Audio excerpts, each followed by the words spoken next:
Papachronis. Good evening, everybody. Thank you for joining us, and welcome to Game Night in the Region on the Region Sports Network, streaming worldwide on YouTube, Facebook, Region Sports, and the IHSAA Champions Network. Coming to you tonight from Kiwanis Field as the Region Sports Network presents live audio coverage of Week 3 high school football as the visiting 7th-ranked Valparaiso Vikings take on the host LaPorte Slicers.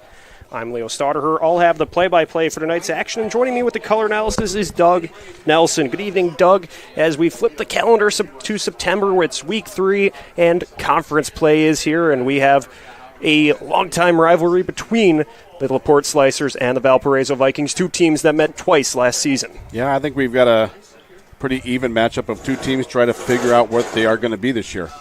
You know, I think that they both play to their strengths, but they're trying to balance out. I think you have Valpo, who is kind of pass-heavy right now, but they have running backs that can be very good, and move the chains, and I think you have LaPorte, who needs to find a way to put the ball in the air more. So it's going to be a fun night, and we're going to find out by the end of the evening who can square things away a little bit. Absolutely. As we look to last year, on September 6th, the Vikings took down LaPorte 42-7, and then in November, in the postseason, it was the Vikings with a 35-7 win. So in front of a packed house at LaPorte, the Slicers are trying to flip the script on the Vikings. Yeah, and I think they're closing the gap a little bit. You know, I think Coach Epley's done a nice job of getting things turned around in his way, and it takes time. You know, in order to get things done in his way, it's going to take time, and you got to get the commitment to the weight room and off-season stuff. And Valpo's Valpo. This is the first time since 2018 that Valpo started 0-2. That year they went to semi-state. Right. You know, so they're hoping for that kind of ending because it's not how you start, it's how you end. But, you know, again, it's going to be two teams tonight trying to figure out what's going on, and the team that can figure that out and not turn over the football will be on the winning side here tonight. An early season, certainly after those first two games, you find out a lot about your team, and then you have to think about how to apply that as you get ready for Duneland Conference play, and what should be a very fun year for the conference. Yeah, it's very solid up and down. I think, and LaPorte's trying to get out of that bottom tier more into the middle tier, and Valpo's trying to hang on to that top tier. So a lot's going to happen between now and in January, and trying to figure out who's staying healthy and right. who's gonna all pull on the same end of the rope. So long way to go, but you got to start somewhere. As we are getting closer and closer to kickoff, we will step aside. When we come back, we will continue to preview this matchup between the Slicers and the Vikings, starting with the home team, the LaPorte Slicers. Stick around. You're listening to Game Night on the Region Sports Network, the only game in town. At Strachan Van Til, we believe grocery shopping should be simple. Now, shopping is easier than ever with our new and improved website. Find what you need fast. Browse your favorite products, add them to your cart, and check out in just a few quick steps. Choose between convenient in-store pickup or let us handle the heavy lifting. From our shelves to your doorstep, skip the lines, shop your way, and spend more time on what matters most. With our rewards program, enjoy incredible savings and personalized offers every time you shop. Shop online now at strachanvantil.com or download our app today. Hi, I'm Crowd Company's Lantern Man. If you're a contractor, it's my job to make your insurance coverage simple and affordable. Because I know time is money, I'll come to your business. Certificates and bonds are a snap. Wherever you are, whatever business you're in, we've got you covered. As Crowd Company's Lantern Man, I'm your insurance superhero. Crowd Company's Insurance Professionals, Highland, Merrillville, and Michigan City. Back at Kiwanis Field as we are getting closer to kickoff between the LaPorte Slicers and Valparaiso Vikings. Let's get to know the home team here. The Slicers, 1-1 on the season, 1-0 here at Kiwanis Stadium. 38 points for, 48 points allowed, as they had a 32-14 win versus New Prairie to start the year, and a 34-6 loss at Lowell last week, as the national anthem is about to begin. So we will... Let's keep going. Keep it right here as the Slicers are yet to take the field, but this is a LaPorte team that is trying to stack up some wins after an 0-10 season a year ago.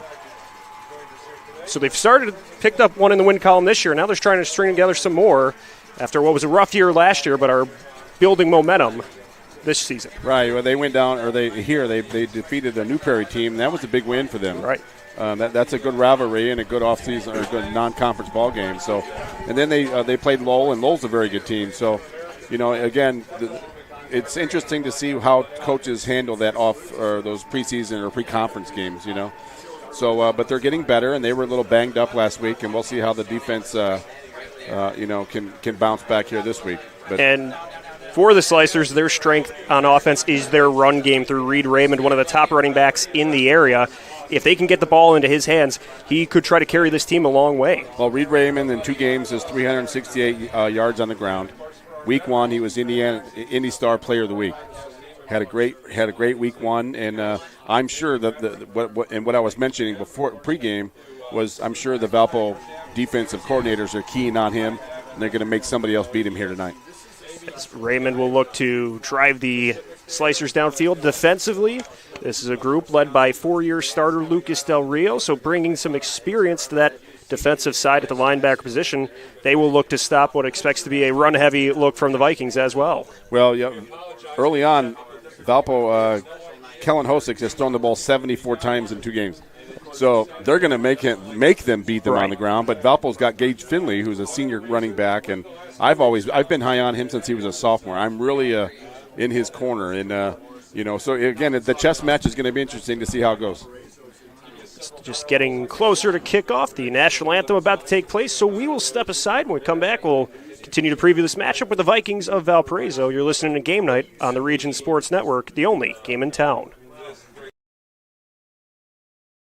Earn while you learn from the best hands in the business. The Bricklayers Allied Craft Workers for Indiana, Kentucky Apprenticeship. That's right, this is a paid apprenticeship. I'm getting an education while learning a trade and getting paid for it.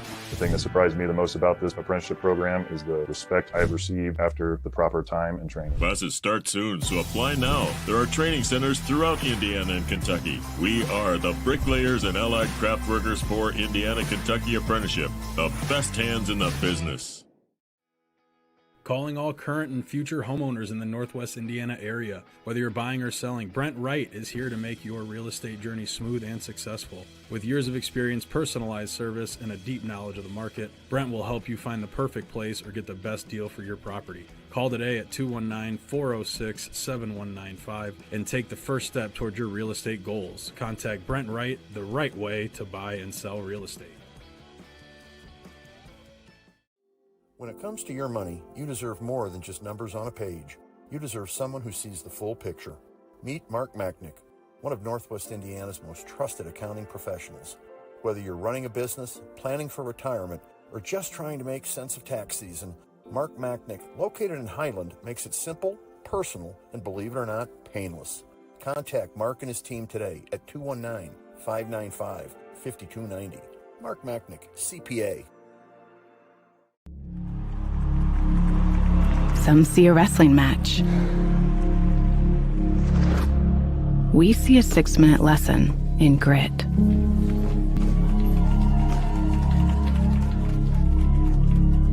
Some see a coach sending a runner home. We see a mentor guiding a student athlete into the future. Proud to keep education in front of athletics since 1903.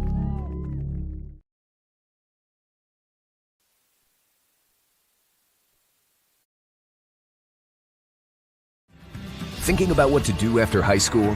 Consider a career with Boilermakers Local 374. As a Boilermaker apprentice, you'll earn while you learn. We offer excellent wages and benefits, and as part of our no-cost hands-on apprenticeship program, you'll learn from the best in state-of-the-art training centers and on the job. Become a union Boilermaker and get on your way to a great career. Find out more, visit www.local374.org or call 219-845-1000. From lighting up Friday Night Football to powering the classrooms that shape the students of Lake County, IBEW Local 697 is proud to support our region's schools and the communities we call home. A career as a union electrician could be your next great move. Your next cap might be a hard hat. IBEW Local 697, powering futures, powering the region.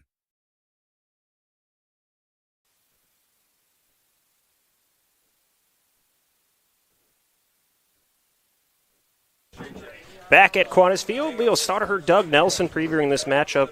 We introduced the Slicers of LaPorte. Now the Vikings of Valparaiso, 0-2 on the season, 0-1 away from home, 32 points for, 64 points allowed.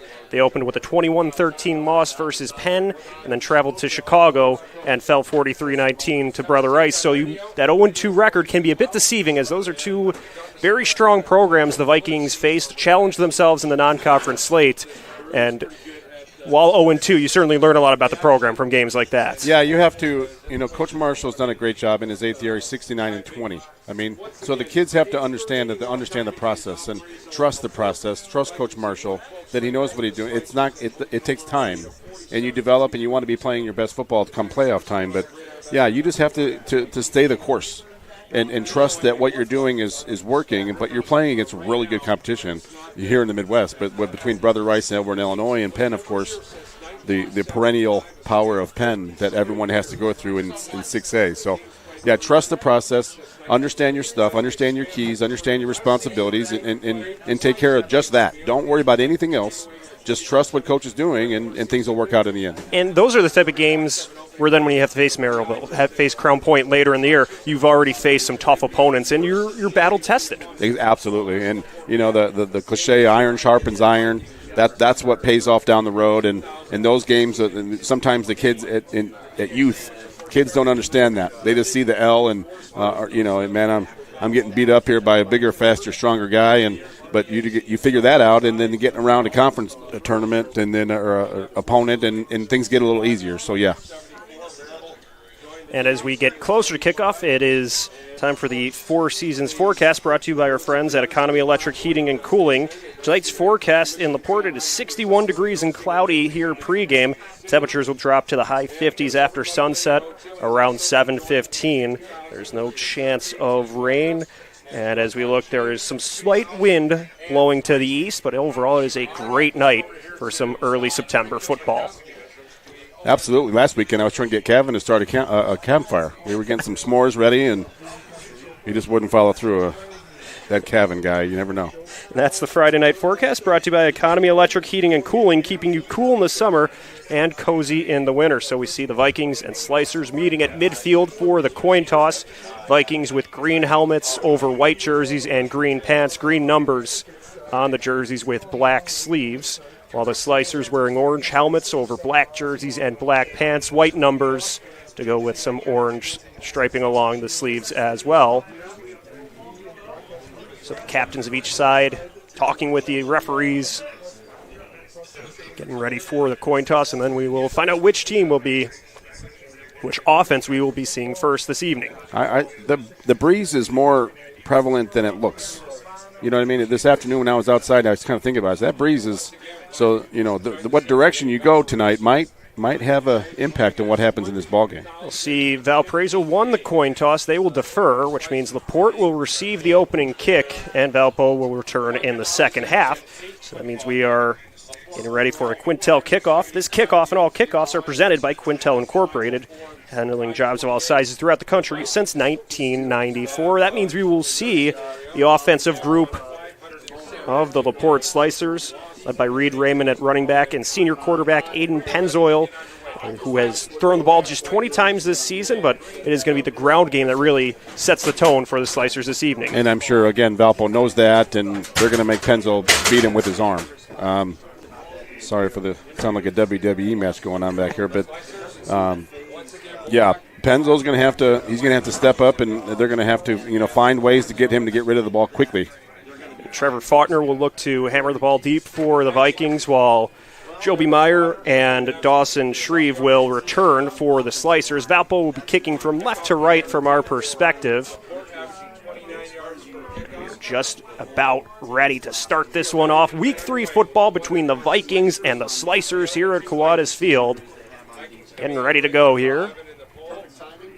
We got some good games out here tonight, Leo. It's going to be a fun evening. Play starts to heat up. We'll be taking a look at some of the scores from around the region and seeing how things shake out. Faulkner steps into his kick, hammers it towards the return man, and we are underway. It is grabbed by Meyer. He is going to. The ball pops out It squeaks back and forth to about the 20. There's a pile-up. The Vikings have the ball.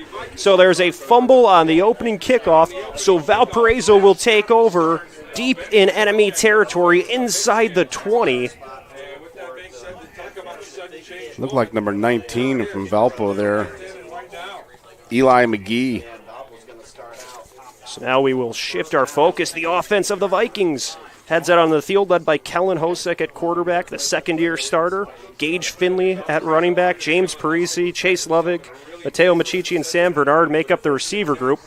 Valpo will line up at the 18-yard line of LaPorte. Hosek looks to his left, fires a dart to Bernard. He's going to power forward to about the 7-yard line for a positive pickup.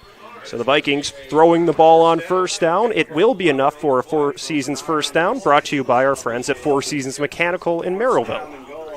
I like the gang tackle over there, but there's your number 9, Lucas Del Rio. I think you're going to say his name a lot tonight, but yeah, that's the offensive game of Valpo. Get rid of the ball quickly. First and goal from the 7. Hosek looks right to pass, swings it to Parisi. He's going to boogie forward inside the 5 where he's twisted down. So another passing play that results in positive yards. Hosek throwing it behind the line of scrimmage, and then Parisi does the rest of the work. Yeah, number 45, Leo Vargas from LaPorte, the 5'7" senior linebacker, in on that tackle. But that's a dangerous one when you throw in behind the line of scrimmage. That ball's live. So second and goal from the 3. Hosek in the shotgun. He's got Finley to his left. He gets the snap, puts it into the belly of Finley, and he will lunge forward into the end zone for a touchdown. The Vikings will strike first on a 3-yard plunge by Gage Finley. So after the fumble on the opening kickoff, the Vikings take advantage with an early 6-0 lead on the rushing touchdown from Finley. Yeah, I think LaPorte needs to calm down, take a deep breath, and kind of regroup here. There's a long way to go, but that's exactly how Valpo wanted to start off. So Faulkner will look to send this extra point through the uprights. Troy Danzy will hold, and Sam Thorgren will snap. The snap from Thorgren, the hold, and the kick. All good, and the Vikings will add the extra point, taking a 7-0 lead over the Slicers at 10:56 remaining in the first quarter. Stick around, you're listening to Game Night on the Region Sports Network, the only game in town. Four Seasons Mechanical proudly serves Northwest Indiana, providing quality, reasonably priced, reliable service. With a quality and comfort guarantee, the professionals at Four Seasons Mechanical offer a wide range of services in heating, ventilation, and air conditioning. Whether it's residential or commercial, Four Seasons Mechanical is there 24/7. To find out more, the website is fourseasonsmechanical.com or give them a call at 219-756-7020. Four Seasons Mechanical, your indoor air quality specialist. Old Man Winter is just around the corner, and that means temperatures will soon begin to drop. And a region winter is not the time to be left out in the cold. The professionals at Economy Electric Heating and Cooling can tune up that old furnace or install a new unit that can last for years. Your family deserves to stay comfortable this winter, and with 24/7 emergency service, comfort is just a phone call away. Economy Electric Heating and Cooling, 219-923-4441. Or for more info, the website is forajobdoneright.com. Back at Kiwanis Field, this kickoff and all kickoffs are sponsored by Quintel Incorporated, handling jobs of all sizes throughout the country since 1994. Valparaiso with an early 7-0 lead over LaPorte just a minute and 4 seconds into this Duneland Athletic Conference game. They capitalize on a fumble on the kick return, so the Slicers will look to avoid a similar fate. This one twirls to the right, takes a bounce where it's then picked up by Shreve. He's going to look to weave to his left along the sideline, and he will get to about the 18-yard line where he is stopped by the Vikings. So they avoided any miscues on that kick return, and now we'll see Pennzoil, Raymond, and the rest of the Slicer offense. Shreve could have probably stepped out of bounds and caught the ball on that one. You see him guys do it on TV. You got to have awareness of where you're at on the field, and that ball was headed toward the sideline. Get a little improved field position. They'll bring the Slicers out on their own 18-yard line near the right hash mark. Pennzoil at quarterback, Raymond behind him. They'll send one receiver split out to the far left, a couple of tight ends, keeping things close together at the offensive line. They'll put a receiver in motion from left to right. Pennzoil's going to keep it. He's going to roll to the right. He leaps and gets tripped up, and did the ball squeak out? So it's not going to be a fumble. The referees are going to say he was down after picking up a couple of yards. So another scary-looking play. When the quarterback goes airborne, you're not quite sure what's going to happen when then he lands back on the turf. It looks fun on the highlight reel, but that's not the way to do it. That you need to get low. Low man wins. Get on the ground.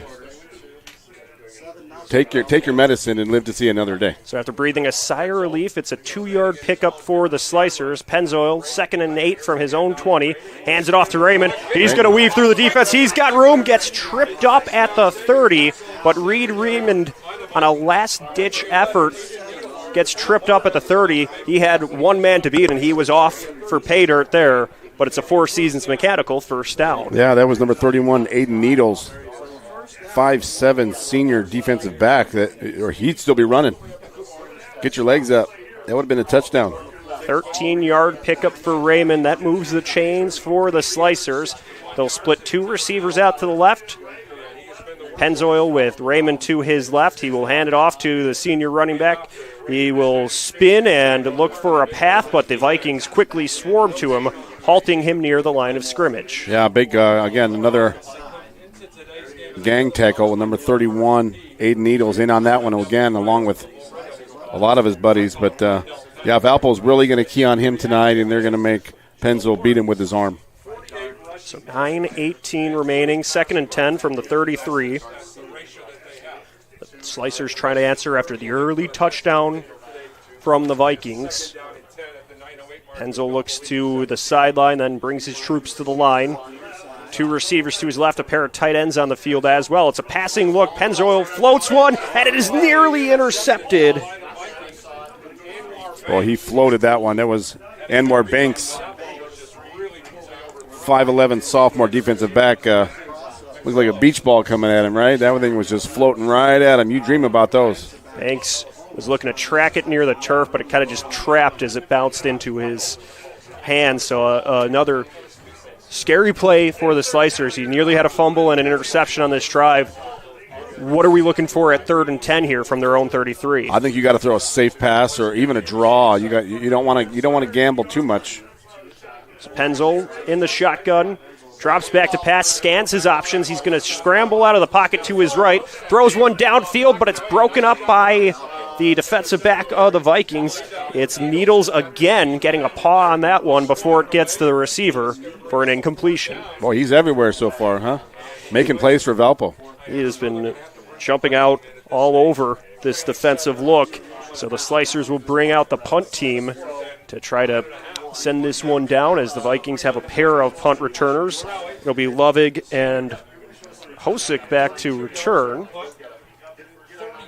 I think a key for LaPorte is to make 3rd down manageable. You have to stay within the chains and don't get in a oh boy. And the punt goes over the head of the punter. He's going to track it down just at the 2-yard line where he scoops it up. Mansfield's looking for a path to safety. He gets to the 15 and the 20 before he is knocked out of bounds. So another disastrous play for the Slicers as the snap goes over the head of Jameen Mansfield. He had to pick it up just outside the end zone and try to make something happen there. But so now the Vikings will take over just at the 23-yard line of LaPorte. It's that 3rd phase of the game so far, Leo. It's that special teams play that's hurting LaPorte right now. Number 49, Ben Fedorchak, 6-foot senior, laid some lumber on the sideline, but man, LaPorte just shooting himself in the foot right now. So Hosick and company taking over on the 22-yard line of the Slicers. He will hand it off to Finley. He will power forward, dragging a couple of the defenders with him as he picks up a handful of yards to about the 16-yard line. One of the guys on the tackle there, number 15, Dane Ferguson. Again, but Finley, I've been high on Finley. Again, I look at his stats every week, and I'm wondering why he doesn't get more touches. And Coach Marshall's been doing a lot longer than I have, but I saw him play a couple years ago as a sophomore. I was like, that guy is – at the time when I think Valpo had another really good back. And right, they had Thomas Berta last season, another top back in the region. Yeah. To try to replace his production. And there was one before him as well. The Vikings have had a lot of talented players on the offensive side as they hand it off to Finley again. He's going to glide to the left side of the line, turns the corner at the 10, and is twisted down, but he picks up a Four Seasons mechanical first down. So Gage Finley moves the chains for the Vikings, sets them up for first and goal from the 8. He was very patient there. He kept bouncing it out, and looking for a hole. Number 5 for LaPorte there, Zine Harmon, 5'7" senior, in on that tackle. But again, I'm going to see if I can pick Finley up on my fantasy team. First and goal from the 8-yard line. Hosick and Finley in the shotgun. 7:22 remaining in the first quarter. Vikings lead by 7. Hosick tries the hard count, hands it off to Finley. The Slicers read that one, and it's Del Rio first orange helmet in on that one to stifle Finley. As one of the Vikings loses his helmet, it looks like that was Finley. I think he's got to sit out of the play, right? Yeah, he loses his lid and continues to try to move forward, but no gain on the play for the Vikings. If your chin strap's on correctly, Leo, that doesn't happen. That's my safety statement for the game. So now we'll see the Vikings have to adjust personnel. Looks like it'll be Cooper Gear in at running back with Hosick. 2 receivers to the right. It will be a keeper for Hosick. He's going to try to dance forward, gets inside the 5, and then the Slicers swarm to the Viking keeper, but he picks up a couple yards, making it third and manageable inside the 5. I think when you're this close to the end zone, he was kind of dancing a little bit. I think you put your left foot down and plant and get what you can and get north-south as soon as you can there. You don't need that much. You just got to follow your blockers and get a couple at a time. So third and goal from the 4 for the Vikings. Just over 6 minutes left to play. Hosick's going to move his team to the line. Finley rejoins his squad in the huddle after missing that last play. 2 receivers to the right side, 1 to the left. Hosick takes the snap, gives it to Finley. Finley's going to slide to the left, and he turns the corner into the end zone. Second rushing touchdown of the evening for Gage Finley, and the Vikings made it a 13-0 lead early in the first quarter. Well, the LaPorte special teams has given Valpo 2 short fields to work with. You know, they still need to settle down, ways to go here, but they've got to, if nothing else, get their defense off the field. Yeah, one drive starts from the 18, another starts from the 23, so the Vikings with some very advantageous field position early in this one, and it's resulted in 2 quick scores. So now Thorgren gets ready for the PAT. He knocks this one through the upright, and it's a 14-0 lead for Valparaiso. As we will step aside, you're listening to Game Night on the Region Sports Network, the only game in town. Earn while you learn from the best hands in the business. The Bricklayers Allied Craft Workers for Indiana, Kentucky Apprenticeship. That's right, this is a paid apprenticeship. I'm getting an education while learning a trade and getting paid for it. The thing that surprised me the most about this apprenticeship program is the respect I have received after the proper time and training. Classes start soon, so apply now. There are training centers throughout Indiana and Kentucky. We are the Bricklayers and Allied Craft Workers for Indiana, Kentucky Apprenticeship. The best hands in the business. Calling all current and future homeowners in the Northwest Indiana area. Whether you're buying or selling, Brent Wright is here to make your real estate journey smooth and successful. With years of experience, personalized service, and a deep knowledge of the market, Brent will help you find the perfect place or get the best deal for your property. Call today at 219-406-7195 and take the first step toward your real estate goals. Contact Brent Wright, the right way to buy and sell real estate.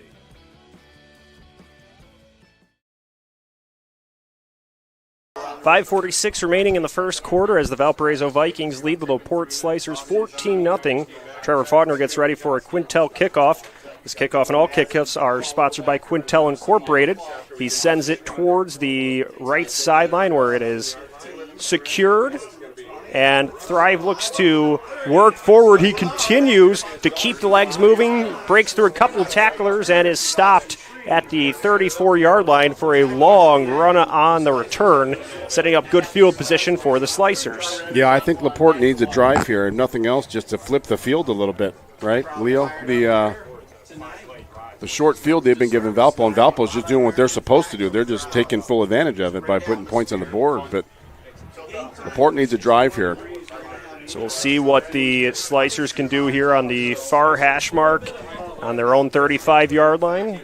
Just about 5.5 minutes left to play, trailing 2 touchdowns early. Penzel in the shotgun, a couple of tight ends on the field as well. It's a low snap. He hands it off to Raymond. He scans the line and tries to shake to the left, but the Vikings quickly get to him for no gain. Yeah, the Valpo, again, another tackle up the middle. I had number 9, Leo, number 9 for Valpo. Courtney. Evan Courtney, 5'11", junior. 2nd and 10 from the 35. But they're swarming to the ball right now. They likely know what to expect. A lot of action for number 1 of the Slicers as it's another handoff to Raymond. He fakes left, goes right, tries to turn around, breaks through one tackler and surges forward for a really nice pickup on 2nd down, close to the 1st down marker, but a little bit short. So about a 8-yard pickup for Raymond. Yeah, again, he did a good job of bouncing that outside. And Valpo's really clogging the middle, as we've been mentioning, and closing those gaps. So there is some room outside if he can get past his first defender. 3rd and 2 from the 43-yard line. 4 minutes, 32 seconds remaining in the first quarter. The Slicers looking to work their way back into this one after 2 rushing touchdowns from Gage Finley, making a 14-0 lead. They'll bring everybody up to the line of scrimmage. It's going to be, and we will see a timeout taken by the Slicers. This was looking like they were going with a bunch formation towards the line. Be sure to stay connected with all things Region Sports by supporting and following us on social media. We're always active on YouTube, Facebook, Instagram, X, and online at regionsports.com. Celebrating over 25 years, we're proud to still be the only game in town. So on their own 43-yard line, the Slicers will talk things over in the huddle. 4 minutes, 19 seconds remaining as they trail 14-0. This is one of those points in the game where the Slicers probably need to get something going on this drive before it becomes maybe an insurmountable advantage. You wonder if this could be 4-down territory. Yeah. You know what I'm saying? They have got to, if nothing else, like I said, to eat some clock a little bit. 4:19 here left to go in the first, but I think it possibly could be 4-down territory here for the Slicers. So now we'll see the Slicers in the shotgun. Penzel and Raymond with 2 tight ends. A couple extra players near the line. There will be a handoff to Raymond. He's going to try to break towards the marker. He will be a little bit short of the 45. Maybe picks it up a yard and makes it a very close 4th and 1. And I think we will see the Slicers in 4-down territory. That's brought to you by Four Seasons Mechanical in Merrillville. I think you got to go for it, and if nothing else, sneak it.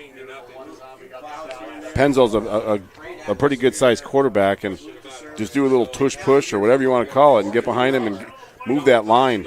So they'll put him in the shotgun here, and it'll be another handoff to Raymond. He tries to lead his way forward, but he will be short.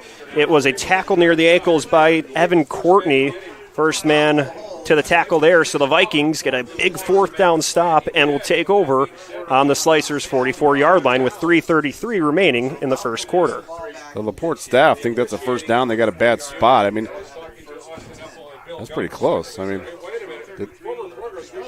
they thought he had it with the forward progress, but Leo, this one of those plays I don't understand. 4th and short. Why do you get in the pistol or in the shotgun? You're backing up like 3 or 4 yards right off the bat. I don't understand that. It seems like one of those situations we see a lot in the NFL, too, where coordinators are starting to go more to that shotgun look, and when it might be more efficient just to go under center and power and then, forward. Yeah, then your running back's getting downhill right away. But, again, those guys know more than I do.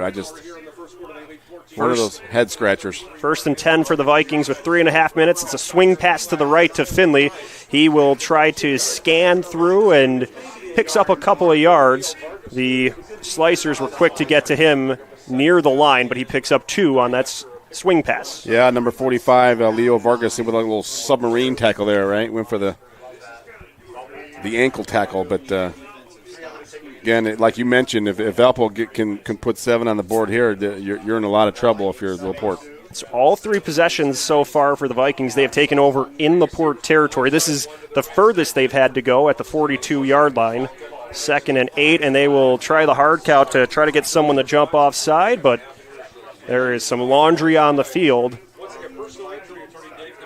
So this one will send the Vikings back 5 yards as they jumped while they were trying to get the Slicers to jump offsides. Yeah, I don't think there's much panic on the Valpo side. Hosek's an experienced quarterback, and as much as they have weapons all over the place, and yeah, you mentioned again, field position still not a problem. Hosek, second-year starter, took over as a junior last year, so maybe a little more confident this year as a senior running the operation of this offense. On 2nd and 13, he's going to roll to the left for a pass. He looks downfield, floats one intended for Bernard, but it was short to his left for a deep incompletion. Yeah, but Bernard didn't do a very good job of making a play on the ball. He kind of expanded his route. He needed to flatten his route a little bit. If nothing else, get in the area for like a PI, so he's got to come back and make a play for the ball. Bernard was kind of breaking to the right hash mark. That one was dropped kind of near the extra point spots, and so it falls incomplete, making it 3rd and 13 from the LaPorte 47 with 2 minutes and 30 seconds. Valparaiso leads 14-0. Hosek and the Vikings looking to pick up another set of downs here. In the shotgun, trips to the left. Hosek drops back. He's looking left. Floats one in the direction of Tony Danzy, but it is incomplete. It drops just to his left. So now that will bring the punt team out for the Vikings for the first time this evening. Big stop there by the Slicers.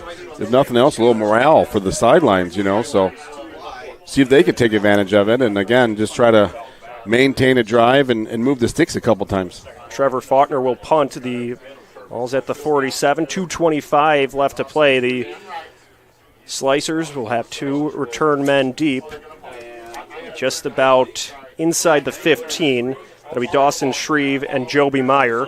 The punt sails high in the air. It bounces at the 14 and rolls towards the end zone, and Needles is going to pounce on it.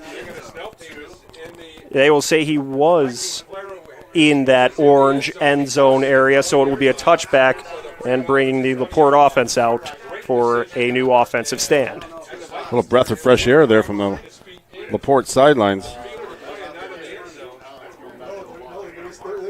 They did pin him down there, didn't they? Yeah, it's going to be just inside the 1-yard line where the spot's going to be. Oh, my. So this is dangerous territory for the Slicers. First down from their own 1-yard line, and it is inside that 1-yard line, closer to the goal line with 2:13 remaining in the first quarter. Yeah, Valpo has always done a really good job with special teams. They've always had very good punters, very good field goal kickers. And again, it's attention to details what win you ball games here down the road as you're marching toward Indianapolis. How about Aiden Needles tracking that one down? So 1st and 1 from the goal line. The Slicers will hand it off to Raymond, and he's going to drive forward, trying to pick up some yards there. That looks like that was actually Lucas Del Rio, the linebacker, in at kind of a fullback position there. He picks up about 4 yards, moves it to the 5. So with a similar formation towards the line of scrimmage, put it in the belly of the running back, Del Rio, just trying to pick up some more yards, but they put Pennzoil under center there, Del Rio behind him. A whole crew of tight ends trying to push things forward. So Del Rio gets it to the 7, making it 3rd and 5 with a minute 25 left to play in the first quarter. Yeah, this is a big first down here if LaPorte can convert in this 3rd and about 6. Little play action maybe. Slip a tight end out. Raymond rejoins Pennzoil in the backfield. 2 receivers to the left. The snap's a little high. Pennzoil pump fakes. He's just going to tuck it and run. Tries to swim forward, but he is stopped at the 9-yard line, so he'll be short of the first down, but avoids any turbulence there by making that decision to keep that ball and run. Yeah, he again, that's a good decision to tuck it and live to see another day, and if nothing else, they give their punter some room. That's big, too. It's going to be at the 9-yard line, 4th and 3. The punt team's going to head out. There was some trouble with the snap the last time we saw the punt team, as Borelli will be punting for the Slicers. 26 seconds and counting. The snap is on the mark, and Borelli lets it sail in the air. It will go out of bounds just past the 25-yard line into the Vikings sideline. So that will bring the Vikings out for another solid field position. Yet again, they've started every drive on their side of the 50. Their first two were inside the 25, then the next one was at the 43. This one will be at the 20. So for Hosick, Finley, and the rest of the Vikings, they haven't had to go on a deep drive yet this evening. With 17 seconds left in the first quarter, they lead 14-0. They will split 3 receivers out to the right, 1 to the left. Finley and Hosick in the backfield. Yeah, LaPorte is asking for a little break here with defensively, their defensive crew.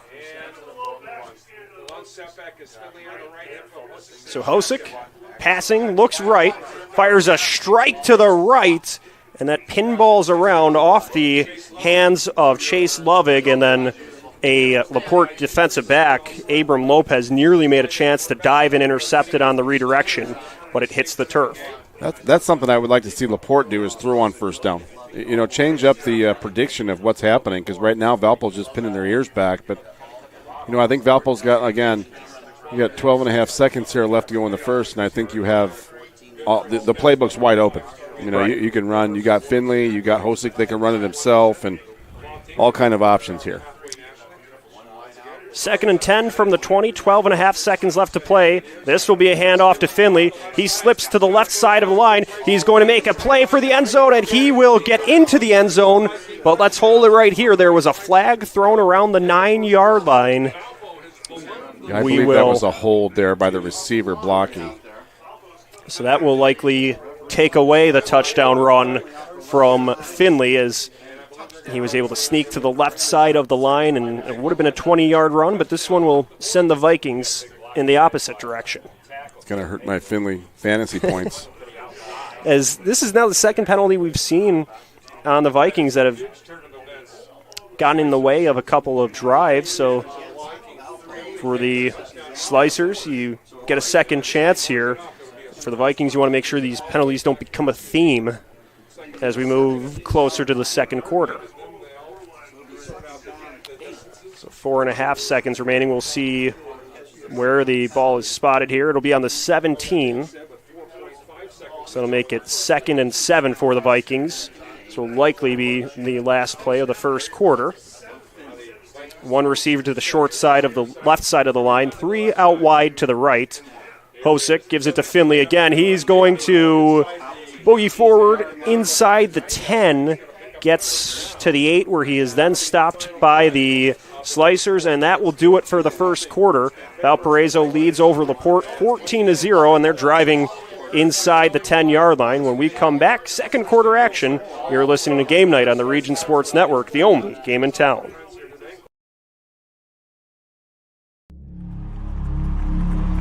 Some see a wrestling match. We see a 6-minute lesson in grit.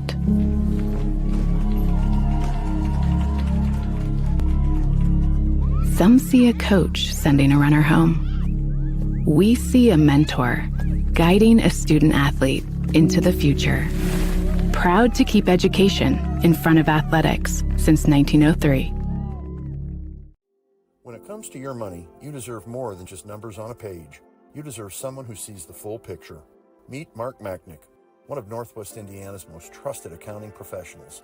Whether you're running a business, planning for retirement, or just trying to make sense of tax season, Mark Machnick, located in Highland, makes it simple, personal, and believe it or not, painless. Contact Mark and his team today at 219-595-5290. Mark Machnick, CPA.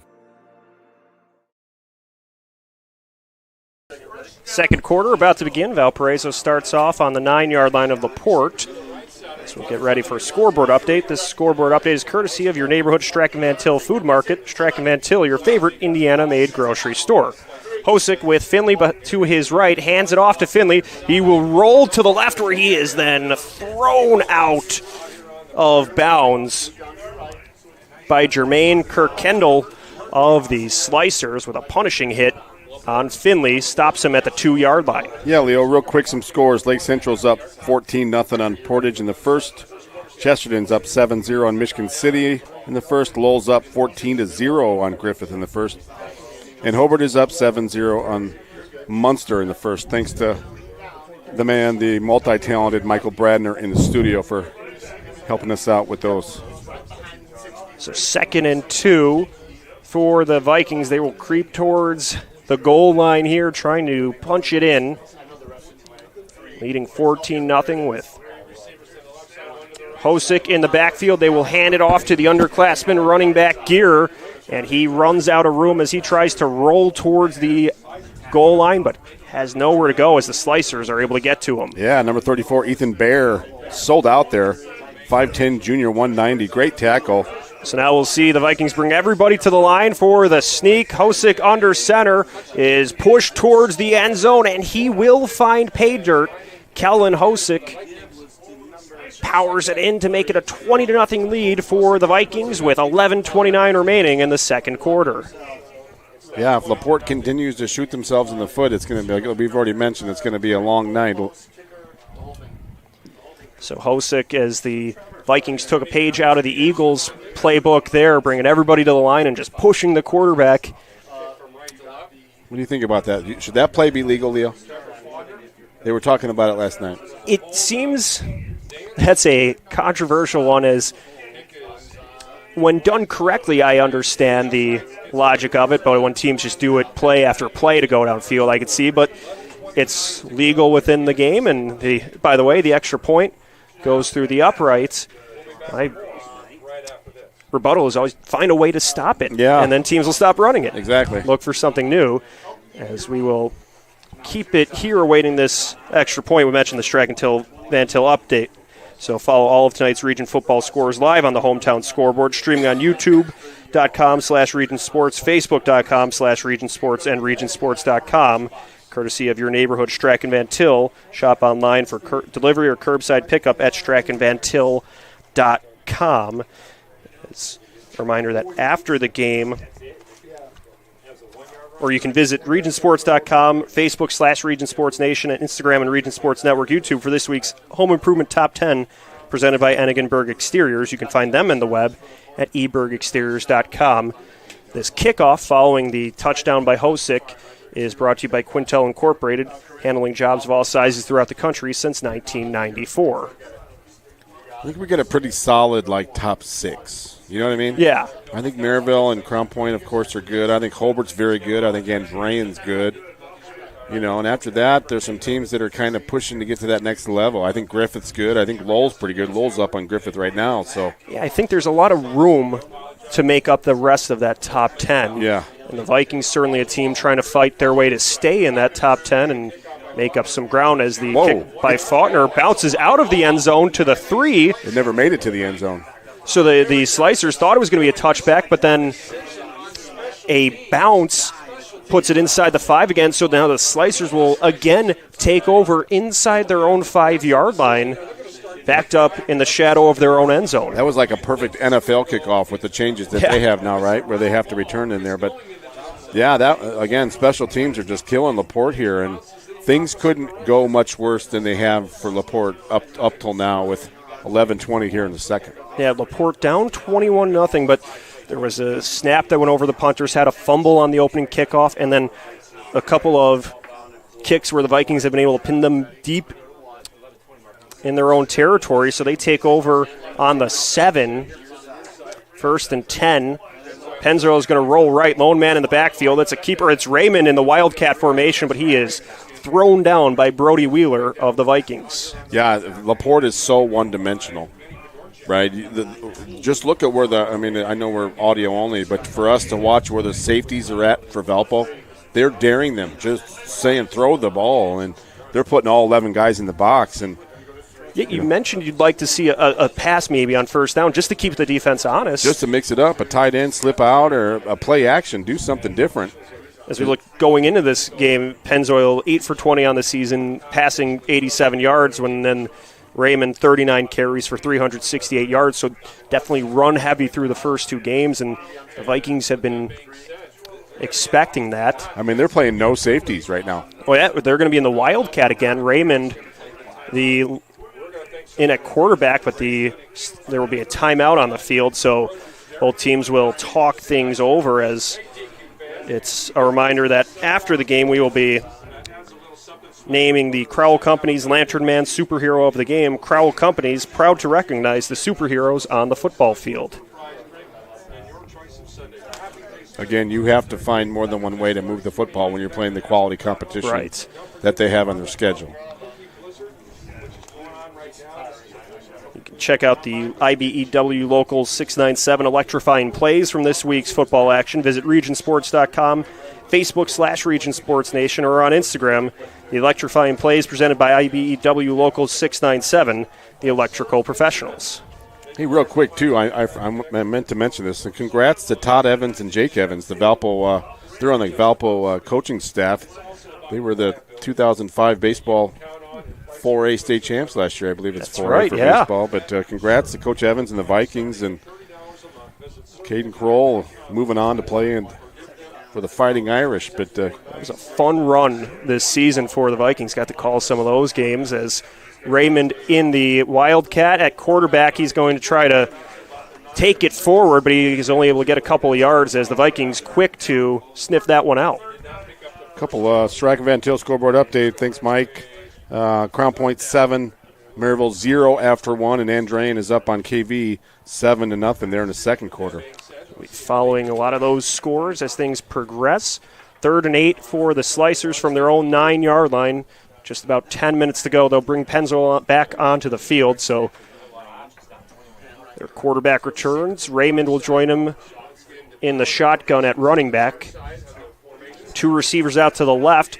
That's where Pennzoil's going to roll. But he's running out of room, and he is twisted down. That will be a flag. It might be a horse collar or a face mask. Couldn't quite tell. Looked like the face mask as the Viking linebacker got a piece of his face mask and threw him down. That was Reese Baylog on the tackle there, and so that will Leo, that was a play there. Sorry to interrupt, but that was a play there. I'm glad we don't have cameras here. Right. That was nasty. That was about as blatant as a face mask as you'll ever see.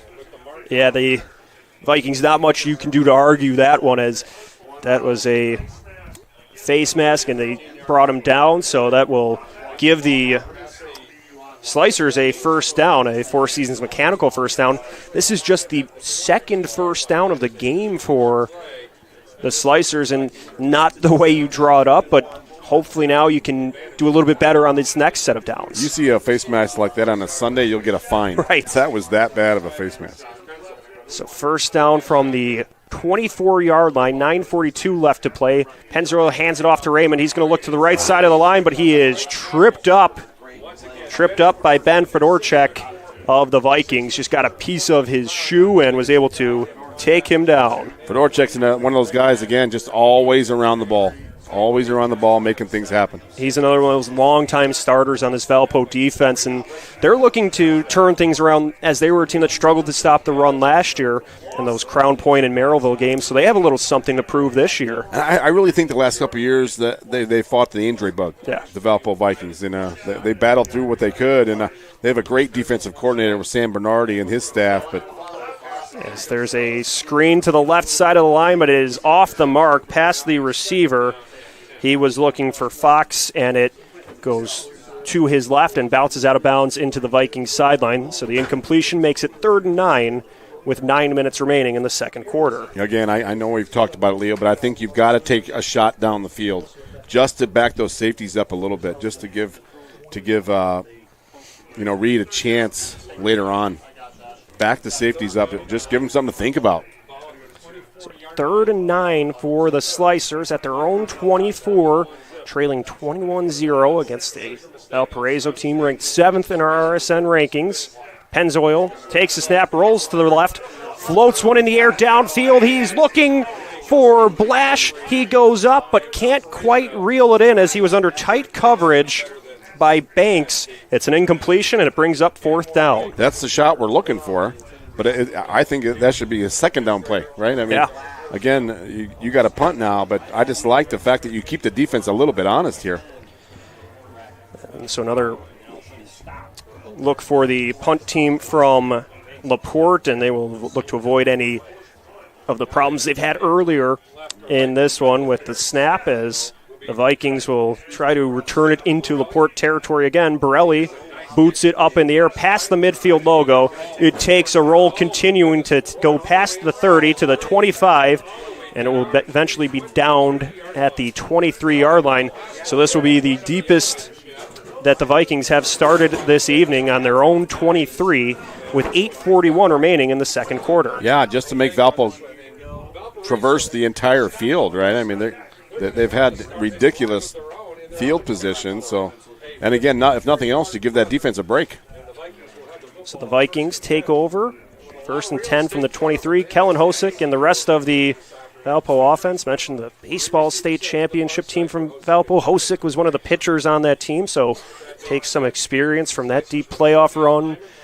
2nd year as a starter, looking to help the football team go on a run too. He throws a screen pass to the right, connects with his receiver, Lovig, and then Lovig has some room to run as he continues to go, where he's pushed out into the Vikings sideline just past the 40-yard line for a long run after catch. Picks up a Four Seasons Mechanical 1st down. And I know Valpo's had the great field position, but I think they're kind of fine-tuning things. They look pretty good right now, and they're kind of doing what they want to do. And if you're LaPorte, you got to try to do what Valpo's doing to you and take something away.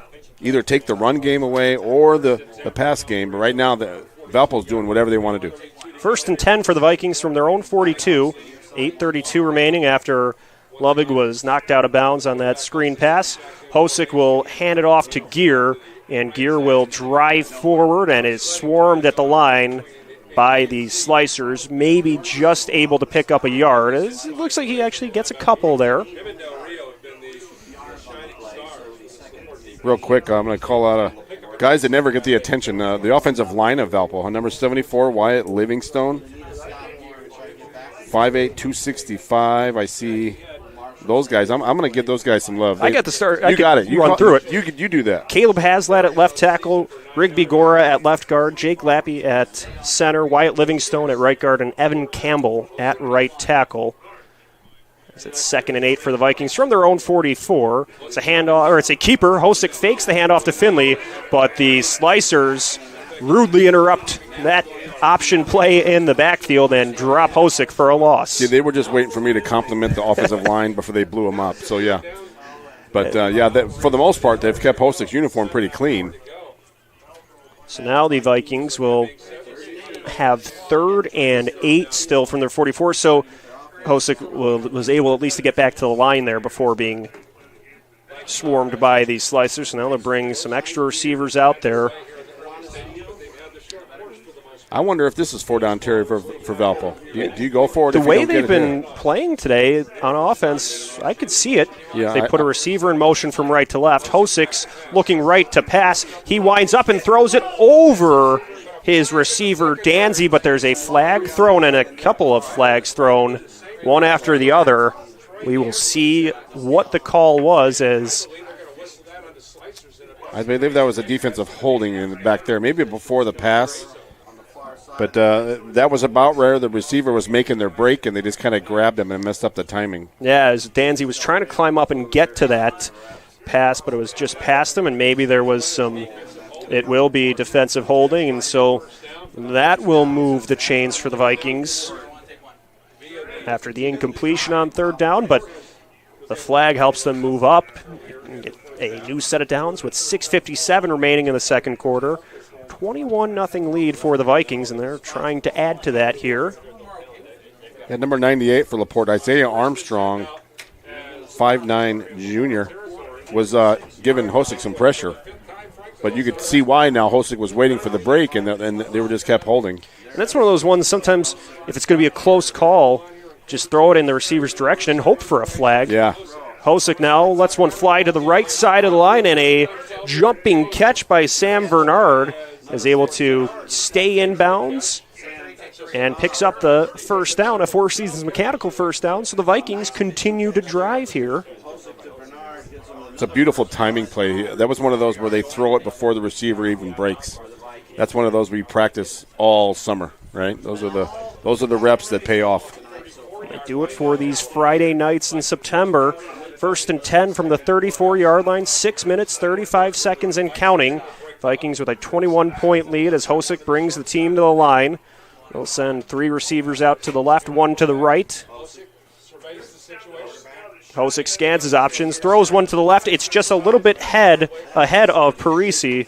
Falls incomplete, so he couldn't contain that one. It falls incomplete, making it 2nd and 10 from the 34. Those are hard when you're trying to lead the guy as he's moving away from you. That's a weird angle for the quarterback. And again, if nothing else, it's good for Coach Marshall and his staff to get some looks on different looks on the defensive side. But as their conference schedule beefs up and they get into the top echelon of the conference, they're going to have to make those short plays.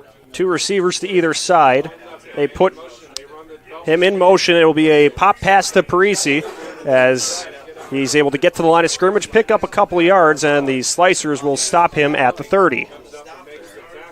He's kind of lost his footing there, didn't he? He was kind of lost his balance a little bit, but for LaPorte there, that was number 13, Chad Rusbolt, senior defensive lineman, in on that tackle along with others, but it's like Parisi was kind of, his feet were catching up with him. Yeah, 3rd and 6 for the Vikings from the Slicer 30. 5 minutes, 46 seconds left to play. So Hosick will be joined in the backfield by Cameron Smith, the junior running back. We'll have one receiver, that's Bernard, to his left, and the rest out wide near the right hash mark. The ball is at the left hash mark. Parisi, as the play clock expires, is looking to pass, but I do not think he got the snap off in time. This might send the Vikings back 5 yards. I was watching Hosick. He was looking at the Valpo sideline like he was waiting for another call. Yeah. You know, he was waiting for another read. He kept glancing over to his right, and I don't know if they realized the play clock there. So this will send the Vikings backward 5 yards, making it 3rd and 11.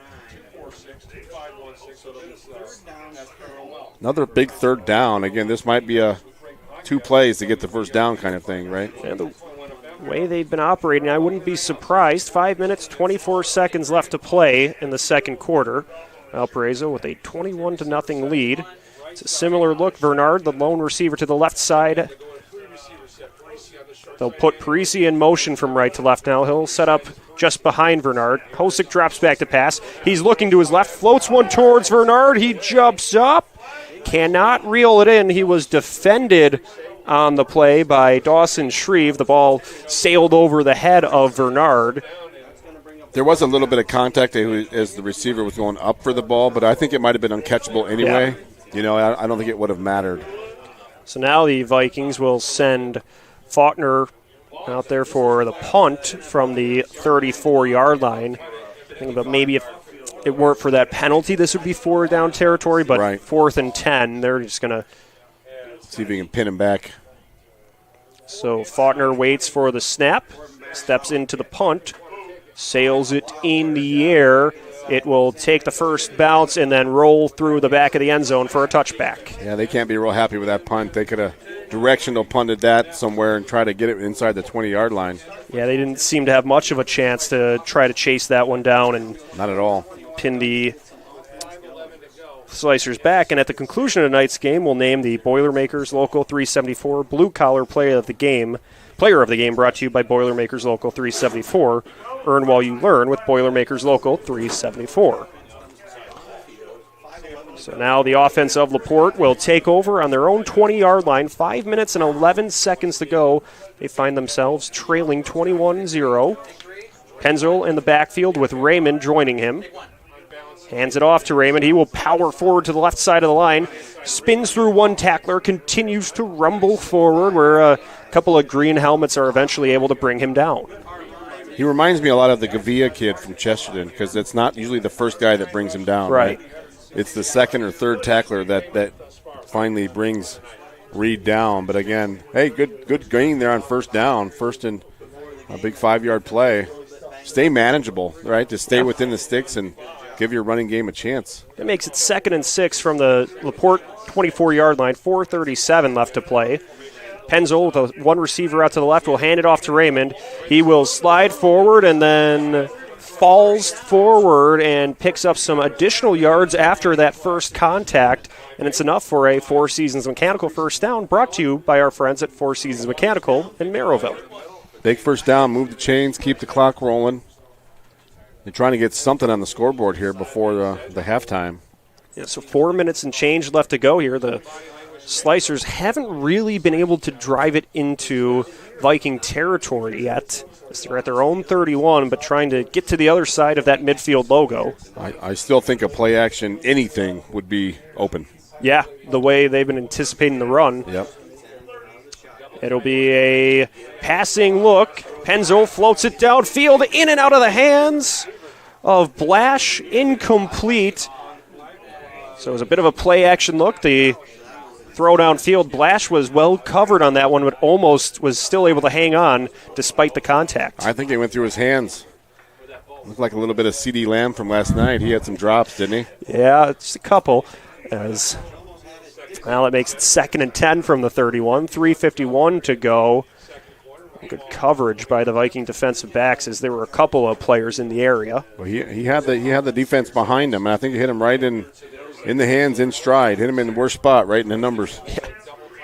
So that'll be a broken Wildcat snap to Reed. He will lean forward and try to make something out of that play. The snap went to Raymond. Yeah. And he's able to pick up a few yards there, making something out of that play. 6-yard gain for Raymond. Yeah, 3rd and manageable, but the timing looked weird, didn't it? Yeah. It looked like there was supposed to be some kind of a fake or something involved, and he just said, just get out of the way, I got the ball. Yeah, I don't know if that was a design direct snap or he was just improvising there. And now we will see Raymond at the Wildcat quarterback, 3rd and 4 from the 37. So the Vikings stack things up at the front.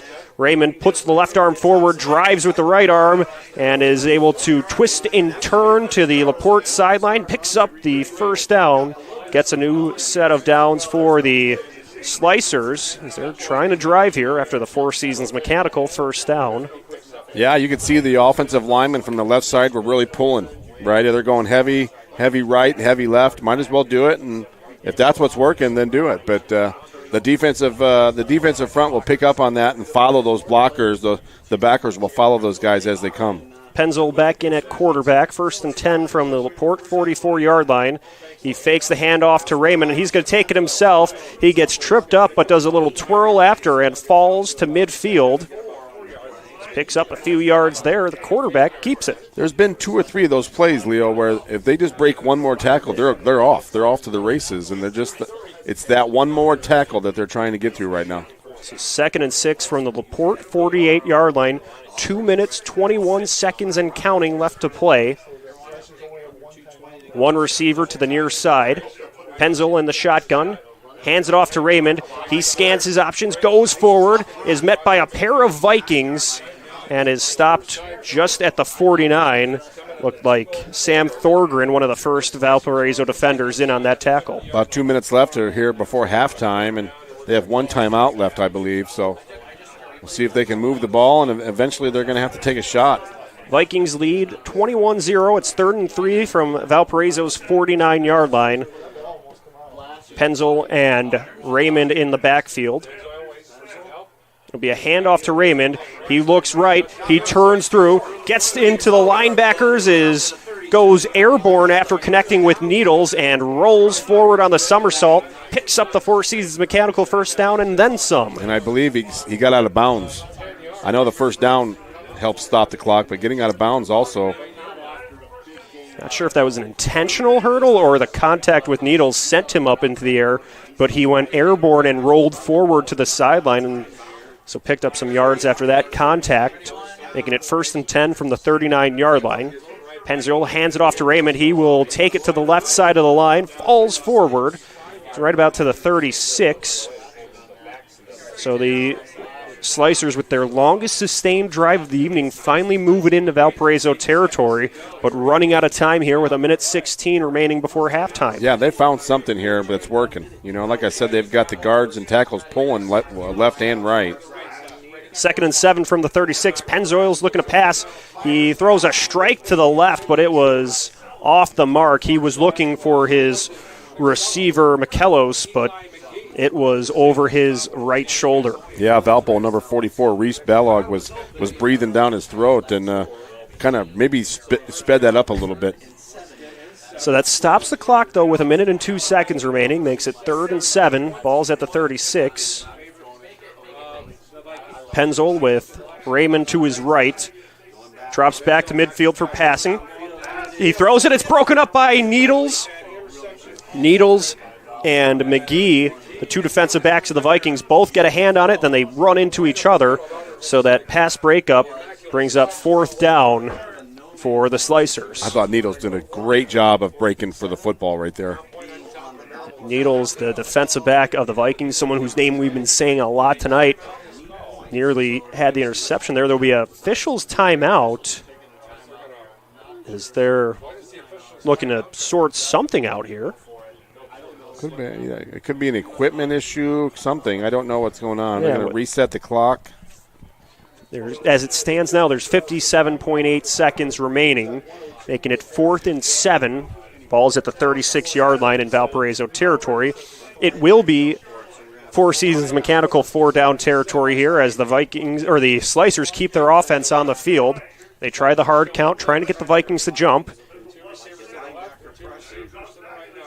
Two receivers to either side of Pennzoil.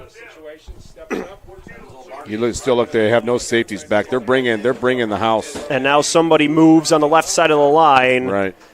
So that's got to be painful. You're trying to draw them off sides, and your guy jumps. They were working the play clock down to about 12 seconds, and then one of the linemen on the left side jumps, and now the Slicers will adjust their personnel. Those are the kind of things that keep coaches up at night. Especially again, when you're trying to draw them off sides and your guy jumps. And the way it ends what's been the longest drive of the night for LaPorte, right before the half, trailing 21-0. So now Borelli out there for the punt. The Slicers have to hustle to get another player onto the field. Borelli waiting for the snap. Lets it fly. It's a short arc to the 12-yard line where the Vikings will pick it up. And their punt returner is dropped at the 16-yard line. And it was a low punt. So that brings Helsik and the offense back out with 50 seconds remaining. They'll be on their own 16 at the right hash mark closest to their sideline. I believe that was Joe Meyer on that tackle. That was a nice tackle. Being a low-line drive like that, I thought there was a return coming. He left no possibility for that. Meyer was able to get to it basically right after he made the catch, took a step forward, and Meyer dropped him there. Yeah, that was a nice solo tackle. Three receivers to the left for the Vikings. Hosick looks right to pass. He'll throw it to Finley. Finley takes the screen, walks the tightrope down near the sideline, and is knocked out of bounds, stopping the clock with 43 seconds left to play. You wonder how aggressive Valpo's going to be here, and it usually how they do in first and second down will dictate how aggressive they're going to be. If they don't get much out of it, then they might just run the clock and play it safe with a couple draws. But that was a nice play, a nice little swing pass, and they might get him going. They're going no huddle here. 8-yard pickup on the swing pass to Finley, making it 2nd and 2. Ball's at the 25. Still at that far hash mark. So four receivers on the field and a running back to the right of Hosick in the shotgun. He's waiting for the snap, throws it to his right to Vernard. He tries a head fake, and he shakes through. Vernard's going to move to the 50, to the 45, where he is knocked out of bounds. So Sam Vernard, with some nice moves, flips the field, gets into LaPorte territory with just under 40 seconds left to play in the second quarter. Yeah, again, we talked about it real quick, that those first couple plays will dictate how they do, and he just shook a guy there and got by him. So the Four Seasons Mechanical first down. It's a 30-yard pickup. Makes it 1st and 10 from LaPorte's 45-yard line. Hosick with 4 receivers on the field, waits for the snap. Play clock's at 5. He takes it, throws to his right, almost the exact same play to Bernard. This time he's twisted and wrapped up near the first down marker. 29 seconds left to play. It will be short of the first down, though. 8 yards for Bernard. Leo, I'm trying to figure out who ran him down on that play before this. Was that number 2? That might have been. That was either 2 or 12. So it was either Meyer or Blash. If that was Joe Meyer, he's a track star. That guy was fast. 2nd and 3 from the 37. Hosick passing. Throws a short one to the middle to Finley. Finley twists down at the 29-yard line. He gets the first down, and the Vikings will have to hurry it up, and they will call a timeout, stopping things with 23.2 seconds after the Four Seasons Mechanical first down. Right, I saw Coach Marshall right next to the official. As soon as that play was called down, he called the timeout quickly. Moving the ball here well. Yeah, those short passes have allowed for these receivers to get some long runs after catch, and that has to help the confidence of Hosick when you know you got your receivers that have some good speed and can do some work after that catch. You just got to put it in a position where they can get to it. And I think, if nothing else, too, this is a little good practice for like a 2-minute drive. Yeah. In a close game, that you get that confidence that we can do this. We've done it against LaPorte and so on, and that will pay dividends down the road. So Valparaiso will have it at the 29-yard line of LaPorte. They lead 21-0, and they will be receiving the kick after the half. So this could be a pivotal swing. If you get points on this drive and then score at the half, it could really make this one a long climb uphill for the Slicers. It's already a 21-point lead. Hosick drops back to pass.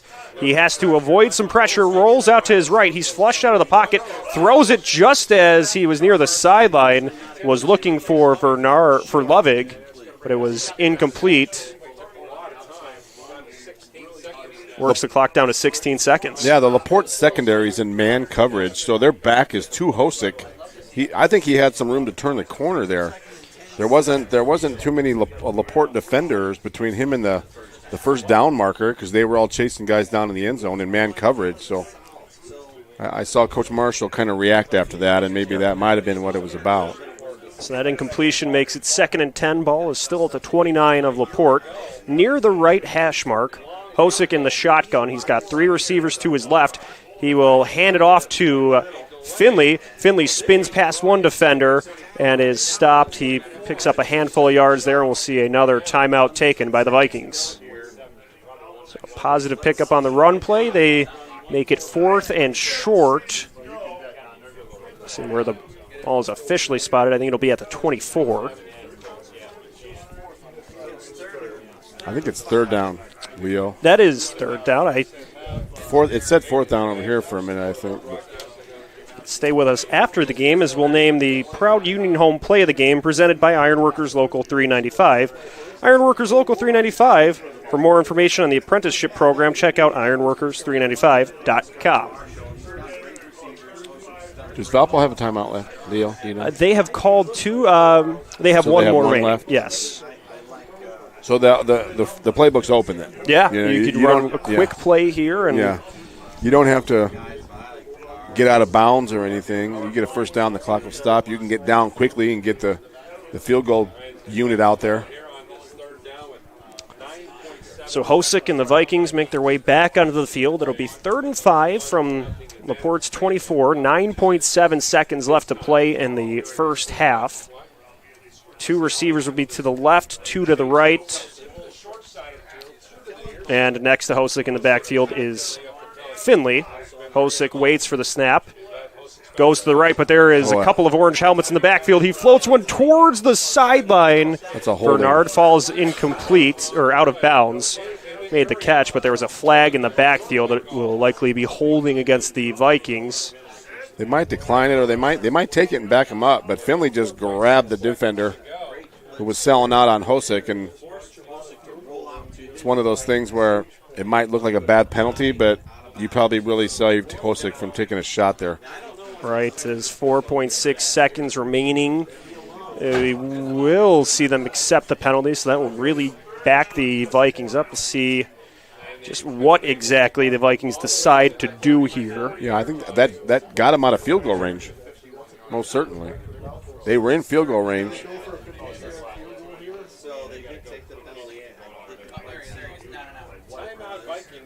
So the Vikings now take another timeout. So we get closer and closer to halftime. Valparaiso leading 21-0, and probably just deciding how to play these next 4 seconds.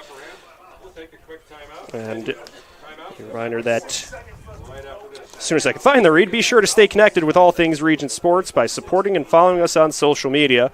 We're always active on YouTube, Facebook, Instagram, X, and online at regionsports.com. Celebrating over 25 years, we're proud to still be the only game in town. Real quick, Strachan Van Til scoreboard update. Chesterton and Michigan City are knotted up at 7. Hanover Central and Highland are knotted up at 0. Andrean is up on KV 14-8. Lowell is up on Griffith 28-7. Crown Point 13, Maryville 0. Hobart 28, Munster 0. Lake Central 14, Portage 0. And Morton 14, Shepherd 6. Thanks, Mike, and back in the studio. Appreciate your help. Just trying to finish the half strong and avoid any mistakes. Valparaiso on LaPorte's 34-yard line. It'll be 3rd and 15.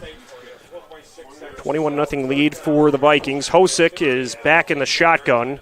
Steps near the right hash mark. Ooh. Lofts one forward for Finley. He tries to make the one-handed catch, but it bounces off his hand and it goes incomplete, and that will run things out for the end of the second quarter. Through 2, the Vikings lead over LaPorte 21-0. You're listening to Game Night on the Region Sports Network, the only game in town. Flip the switch, a light turns on. Press the button, machines and instruments come to life. Touch the screen, communicate with the world. Simple tasks, guaranteed results, every second of every day. That's the power of power. And that's the power brought to you by the NECA contractors and electrical workers of Local 531. Blythe's Team Sports in Valparaiso is a leader in athletics apparel and equipment sales. With in-house production including screen printing, trophies, embroidery, and more, Blythe's can help you to create the perfect look. For more information, visit them online at teamblythes.com. Blythe's Team Sports in Valparaiso, where the athletes shop. It's time for the Commissioner's Corner, an exclusive weekly conversation about Indiana high school sports with the Commissioner of the IHSAA, Paul Neidig. Now for an up-to-the-minute report about what's happening in the constantly changing world of high school sports, here's Coach Bob Lovell with Commissioner Paul Neidig. Welcome back, everyone, to our weekly conversation with the Commissioner of the IHSAA, Paul Neidig. And Commissioner, hope you and your family had a great weekend this past weekend over Labor Day. Yeah, it was a great weekend, Coach. And, you know, it's always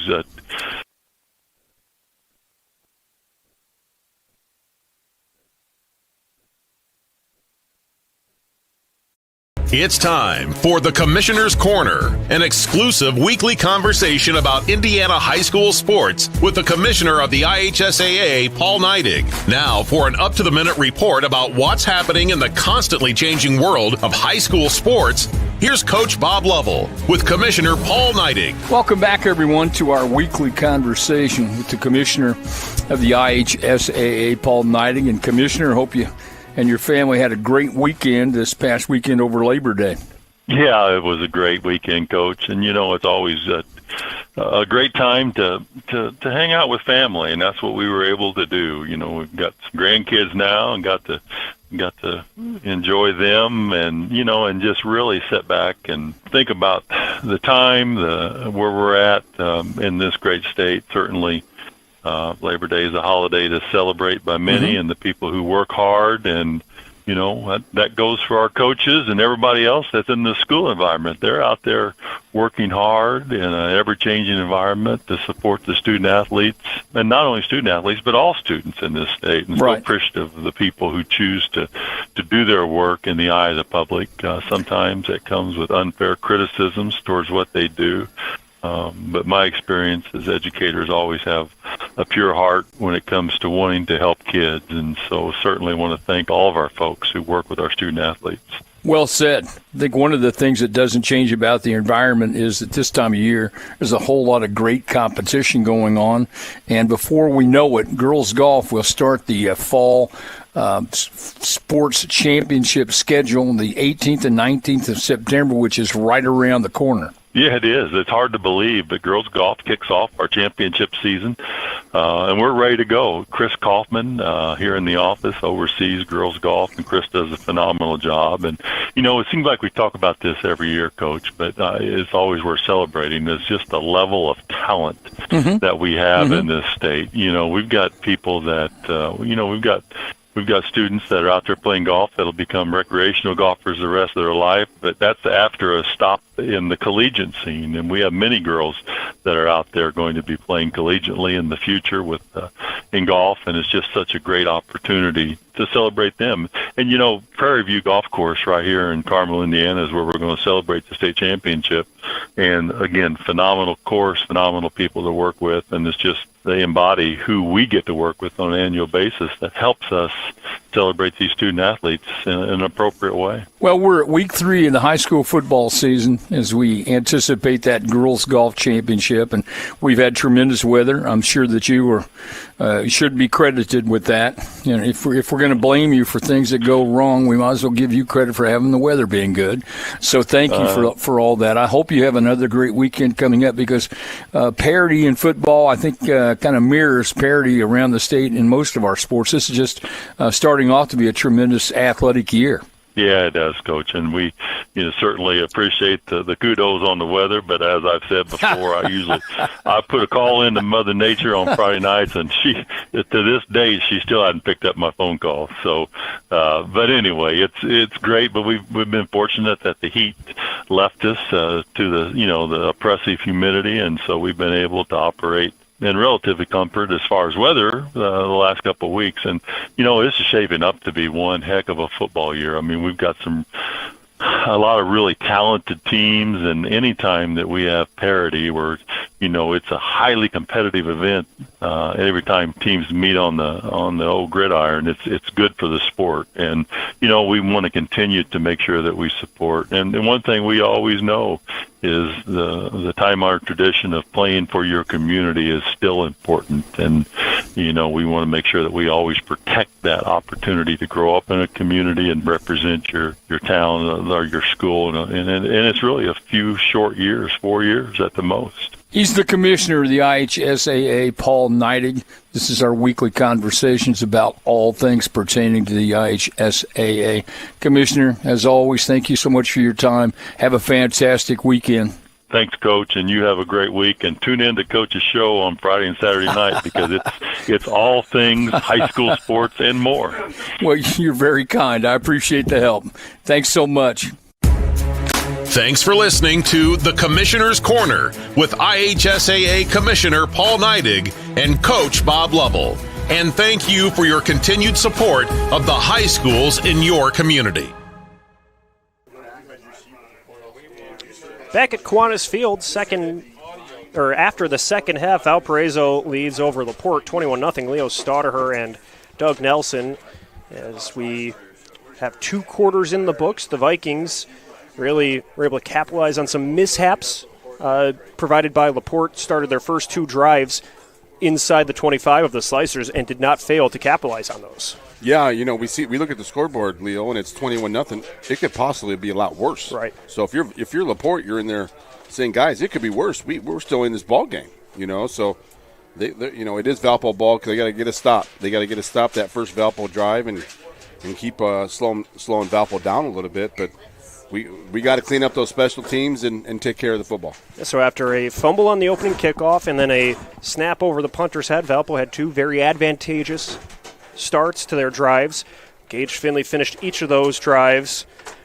with a short touchdown run. Then Kellen Hosek added a short 2-yard touchdown on a QB sneak play in the second quarter to make it 21-0. And the Slicers, though, seemed to adjust a little bit offensively as that half was ending. Obviously, they did not result in any points, but we saw them with their best offensive drive of the night leading up to the end of that second half. Yeah, I don't know if Valpo softened up the front a little bit, playing a little more prevent situation or not, but LaPorte definitely figured something out that last drive. And as we mentioned, they were going some wildcat, just pulling the line from one side to the other, but that's something that they can build off of here in the second half.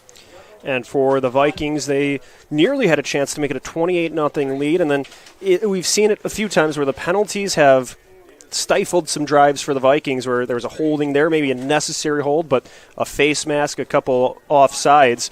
That'd be something that they look to clean up a little bit to try to add to things in the second half. Yeah, again, I think the passing game needs to be cleaned up a little bit. They're just off, whether it was that wheel route at the very end of the second quarter, or a couple passes across the middle, a little high, and the timing was off. But yeah, I think they just got to fine tune here a little bit in the second half, and then they'll get out here with a win. And we mentioned the Vikings 0-2 after their first two tough matchups against Penn and Brother Rice, but they are looking to learn from those two tough losses against state contending teams and try to bring some experience into Duneland Conference play, where you're going to have a lot of tough matchups every week. Yeah, again, and we said it. The last time they went 0-2, it was 2018, and they lost to Carmel in the semi-state. So, if you would tell the guys that, then, it's going to be okay. As we mentioned pregame, trust the process, trust what we're trying to do. It'll pay off down the road. And while they did graduate a lot from last year, it helps to have the signal caller back. Kellen Hosek, a two-sport athlete, went on a state championship run with the baseball team now, back for his second year at quarterback. You have Gage Finley, who has been around the program a lot, maybe not a starter the last couple of years, but now steps into that starting running back role. And so this is a group that looks to hopefully continue to build that chemistry and execute as the year goes on. Yeah, and the other names, like you mentioned, Ben Fedorchak's been around. Seems like I've been saying his name for about 5 or 6 years, So just they have names sparkled throughout the roster that have been around and been through the good, the bad, and the ugly. You learn from that. And for LaPorte on the other side, they've been able to keep this close. They haven't let those early mistakes completely derail things, as they certainly finished the half better than they started it. So there could be something they look to try to get a stop on this first drive. And then if you can get points on their first offensive possession, it could feel like a brand new ball game. Yeah, I agree. And as we mentioned, and I know it's easier said than done, and I'm sure coaches thinking the same thing, but to throw in a play action early, first down, second down, and give the running backs a little bit of a break, because that's a beating, And I'm sure he wants the ball 40 times a game, but it's going to pay its toll here as you get into the colder weather games. And halftime continues on here at Kiwanis Field. It's a 21-0 lead for Valparaiso over LaPorte. Stick around, plenty more coverage coming up next. You're listening to Game Night on the Region Sports Network, the only game in town. At Strachan Van Til, we believe grocery shopping should be simple. Now, shopping is easier than ever with our new and improved website. Find what you need fast.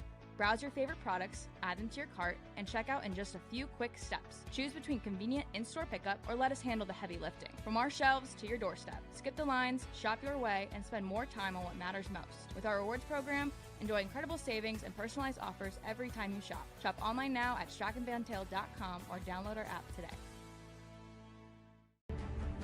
Hi, I'm Crowd Company's Lantern Man.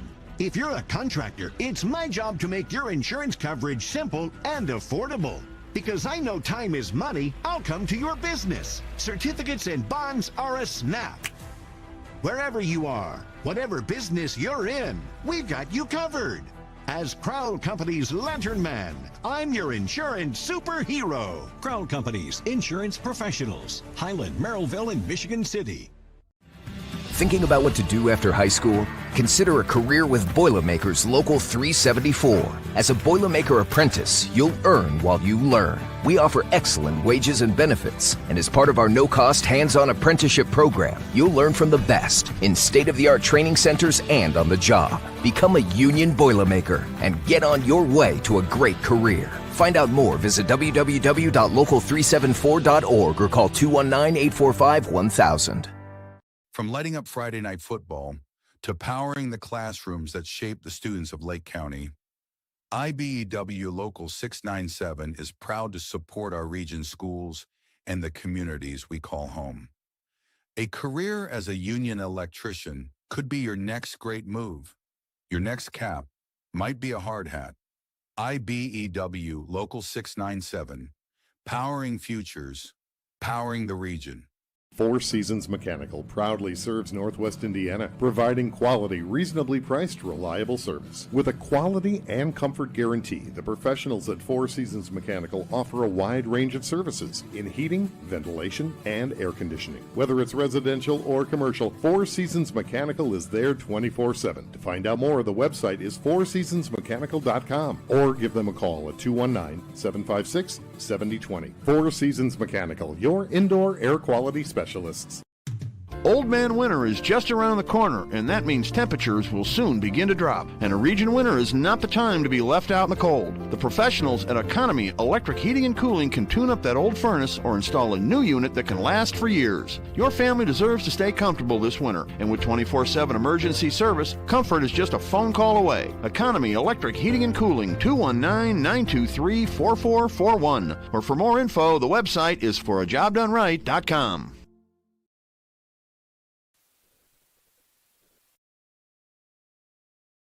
Earn while you learn from the best hands in the business. The Bricklayers Allied Craftworkers for Indiana, Kentucky Apprenticeship. That's right, this is a paid apprenticeship. I'm getting an education while learning a trade and getting paid for it.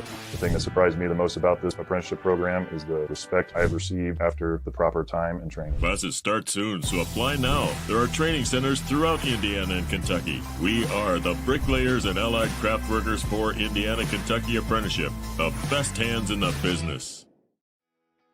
Calling all current and future homeowners in the Northwest Indiana area. Whether you're buying or selling, Brent Wright is here to make your real estate journey smooth and successful. With years of experience, personalized service, and a deep knowledge of the market, Brent will help you find the perfect place or get the best deal for your property. Call today at 219-406-7195 and take the first step toward your real estate goals. Contact Brent Wright, the right way to buy and sell real estate. When it comes to your money, you deserve more than just numbers on a page. You deserve someone who sees the full picture. Meet Mark Machnick, one of Northwest Indiana's most trusted accounting professionals. Whether you're running a business, planning for retirement, or just trying to make sense of tax season, Mark Machnick, located in Highland, makes it simple, personal, and believe it or not, painless. Contact Mark and his team today at 219-595-5290. Mark Machnick, CPA. Some see a wrestling match. We see a 6-minute lesson in grit.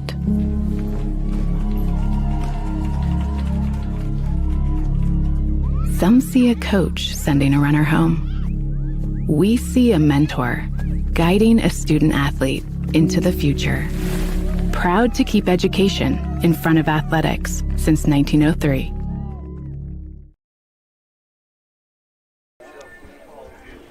Halftime continues here at Kiwanis Field, where Valparaiso leads LaPorte 21-0. Valparaiso, the 7th-ranked team in our RSN poll. They will be at home next week against Michigan City. So as Dillon play begins, it doesn't get any easier for the Vikings as they'll look to try to continue what's been working through the first half.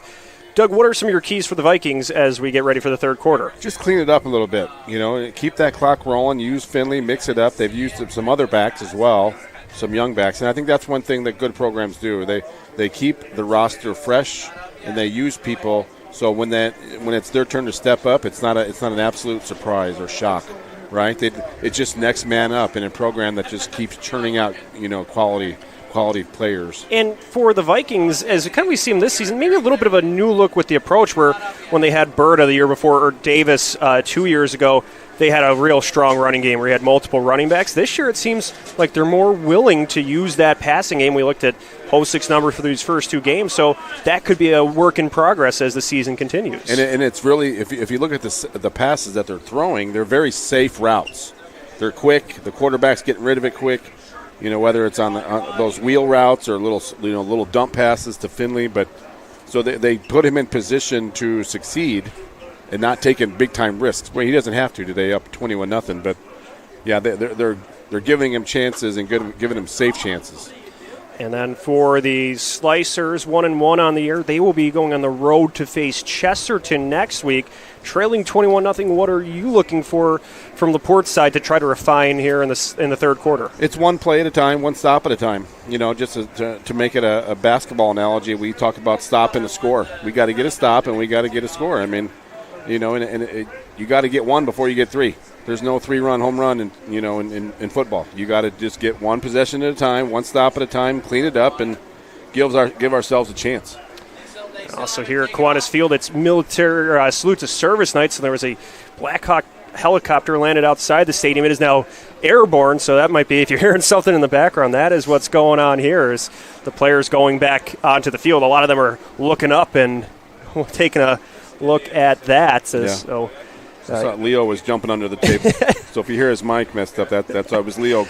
It's a full house here at LaPorte, too. So this is one of those games where finally football season is back. This is what you look forward to, where there is not an empty seat on the LaPorte side. 2 Duneland Conference rivals. This is what you work all summer for, is to get to play in these type of games. Yeah, this is kind of it's a hidden gem of a football field, too, here at Kiwanis Field. It's tucked in the neighborhood. Hard to find a parking spot, but the neighborhood really buys in, and the crowd's packed. Man, this is a full house. They're hoping that these Slicers can work a comeback here, try to string together some wins in the Duneland this year. It's going to be a tough year, mentioned for across the conference, where it could be very competitive, and they're trying to keep themselves in the mix here, traveling to play at Chesterton next year, so it doesn't get any easier after tonight. It doesn't, and then all you can do at the end of the day is worry about yourself. Right. Control the controllables. Do what has given us a chance to be successful, and do it repeatedly. Don't overcomplicate things. Take care of your business, and good things will happen. So one more break. When we come back, third quarter action between Vikings and Slicers. That's next. You're listening to Game Night on the Region Sports Network, the only game in town. At Strachan Van Til, we believe grocery shopping should be simple. Now, shopping is easier than ever with our new and improved website. Find what you need fast. Browse your favorite products, add them to your cart, and check out in just a few quick steps. Choose between convenient in-store pickup or let us handle the heavy lifting. From our shelves to your doorstep. Skip the lines, shop your way, and spend more time on what matters most. With our rewards program, enjoy incredible savings and personalized offers every time you shop. Shop online now at strachanvantil.com or download our app today. Hi, I'm Crowd Company's Lantern Man. If you're a contractor, it's my job to make your insurance coverage simple and affordable. Because I know time is money, I'll come to your business. Certificates and bonds are a snap. Wherever you are, whatever business you're in, we've got you covered. As Crowd Company's Lantern Man, I'm your insurance superhero. Crowd Companies, insurance professionals. Highland, Merrillville, and Michigan City.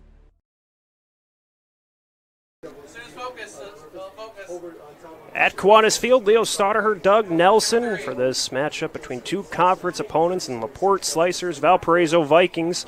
LaPorte in front of their home fans. They are looking to work a comeback while the Vikings won the coin toss to start the game, and they elected to defer and then recovered a fumble on that opening kickoff. So almost getting a 2-for-1 special where you get the ball off the turnover on the kickoff and then get the kickoff at the start of the second half. So that means we will likely see their offense to start things off here as they will look to add to this lead. The offense of Valparaiso led by Kellen Hosick at quarterback, Gage Finley at running back. James Parisi, Chase Lovig, Sam Bernard, and Troy Danzy make up the receiving group, while Caleb Haslat, Rigby Cora, Jake Lape, and Wyatt Livingstone and Evan Campbell are up front on the line for the Slicers. Their defense represented by Dane Ferguson, Isaiah Armstrong, Lucas Marshall, and Ethan Bear on the defensive line. Jake Borelli, Lucas Del Rio, and Leo Vargas at linebacker. Abram Lopez, Zaire Harmon, Dylan Shreve, and Jake Meyer are the defensive backs for the Slicers.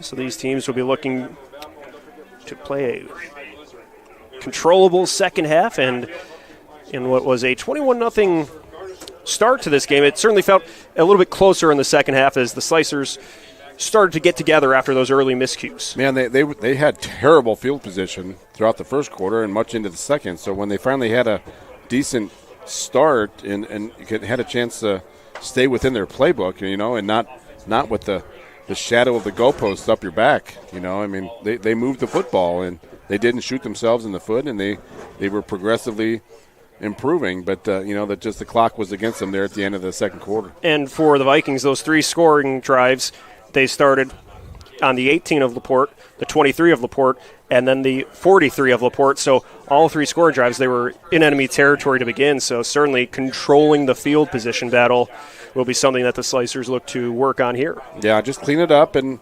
like I said, just give yourself a chance. So the two teams getting ready for the second half. This will be a Quintel kickoff. All kickoffs are presented by Quintel Incorporated, handling jobs of all sizes throughout the country since 1994. LaPorte outfitted in the orange helmets with the black logo on either side, black jerseys with orange sleeves, white numbers on front and back, black pants complete the uniform, while the Vikings will be wearing green helmets with the Viking horns on both sides, green jerseys with black sleeves, green numbers, and green pants to complete the outfit, as will be the return group of the Vikings out there. Borelli will kick for the Slicers, and to return the kick, it will be James Parisi and likely Evan Courtney. First time we've seen the kickoff return group from the Vikings this evening. I think they've got skilled guys on both sides of the football, and again, we've seen good things from their special teams, minus the one punt opportunity. They had a chance to pin LaPorte back a little bit, but again, if the Coach Marshall and his coaching staff will just make sure they point that out tomorrow in film session. Absolutely, as it'll be Bernard and Parisi to return, and for the kick for LaPorte, it will actually be Enrique Gonzalez. First time we've seen the kick team for the Slicers, and we are just about ready to start the third quarter here at Kiwanis Field in front of a full house of LaPorte faithful. The Vikings filling out the opposing bleachers as well. And then Gonzalez moves into his kick. It sails to the 20-yard line, goes into the second row of the Vikings where Fedorchak will take it. He rumbles to his left, and the linebacker takes it to the 37-yard line before he's stopped by the Slicers. Yeah, he's like, you talk about those skill guys all day, buddy. I'm getting my chance, and I'm running with it. And that's one that's going to go on the highlight reel when he gets to the film study, as then Fedorchak takes it about 17 yards. So the longtime starter at linebacker helps out on special teams. And now we'll see Hosick and the offense. So Finley will not be joining him in the backfield. It will be Cooper Gear, the talented freshman running back who's gotten some action throughout the first 2 games. A couple of receivers to the right side. Hosick hands it off to Gear. He runs out of room as he goes to the right guard, and he is brought down in the backfield by a pair of Slicers. Yeah, number 45 for LaPorte there, Leo Vargas. Again, they're Mr. Everything. But again, this is what I'm talking about keeping guys fresh. Coach Marshall does a good job of getting Gear in there, and then Finley, and keeping guys active and involved. Because sometimes when you have that one main running back, that can wear on you over the course of the season. You look at a team like Merrillville, where you have look at a team like LaPorte. Where you have J.Q. Johnson and Cameron Jordan, 2 solid running backs. That could take you a long way. It's going to be a speed option to the left. Hosick pitches it to Gear, and he is thrown into the sideline, tries to run through a defender, but he gets thrown into the Vikings sideline. He just threw his body into it. That's an impressive freshman. Third down and manageable for the Vikings near their own 44. So Gear does a good job on that one. To be playing at the varsity level, getting some experience early in the year, that can really help for his development. There's a big difference between a freshman in high school and a senior. Oh, yeah. You're talking like a 14, 15-year-old playing against an 18, 19-year-old. So it'll be a handoff to Gear. He's going to read the line, goes through the middle, works along the left hash mark, gets to midfield, and picks up the Four Seasons Mechanical first down. Yeah, if you're Valpo, just do what works. You know, you don't have to risk. You don't have to take major shots. You just keep the chains moving and keep the clock rolling. 1st and 10 from LaPorte's 49-yard line, just under 11 minutes to go. Vikings lead 21-0. Could try to add to this on the opening drive of the second half. They have one receiver to the left, 3 to the right. Gear in at running back. It's a screen pass to the right to Lovig. Lovig looks for a path. He will get past the 40 and then is shoved into the LaPorte sideline. Be enough for a first down pickup, a 12-yard gain for Lovig. Yeah, LaPorte number 2, Joe Meyer. Again, one of those names we've repeated over and over again, 5'7", 155 senior. Nice little tackle there on the sideline. So Lovig moves the Vikings to LaPorte's 37-yard line. New set of downs with 10:20 remaining in quarter number 3. Gear beside Hosick in the backfield. He'll go in motion to the left. Hosick on the swing pass to the left connects with Gear. Gear's got some room to the left, and he is tripped up at the 30. There was a lot of movement on the Valpo side of the football there, wasn't there? There was the slot stepped up. Yeah, in addition to putting the running back in motion, it looked like the receivers to the left kind of... Right, it looked like two guys were in motion at the same time. I thought they missed one there, I think. So that makes it 2nd and 4, so a 6-yard pickup for Cooper Gear. 9:43 left to play. The ball is at LaPorte's 31-yard line. Hosick now joined by by Gear in the backfield. And he is hit as he throws. He was staring down Gear, and then Gear pounces on the ball, and he takes a hit as well. So I'm not Hosick sure if they call that a fumble or an incomplete pass. Leo. Yeah, it'll be an incomplete pass. But Hosick just got an appointment with the chiropractor right there.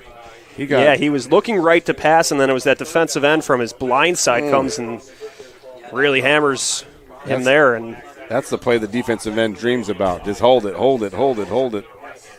So there was no chance he was going to be able to complete that throw to Gear, making it 3rd and 4.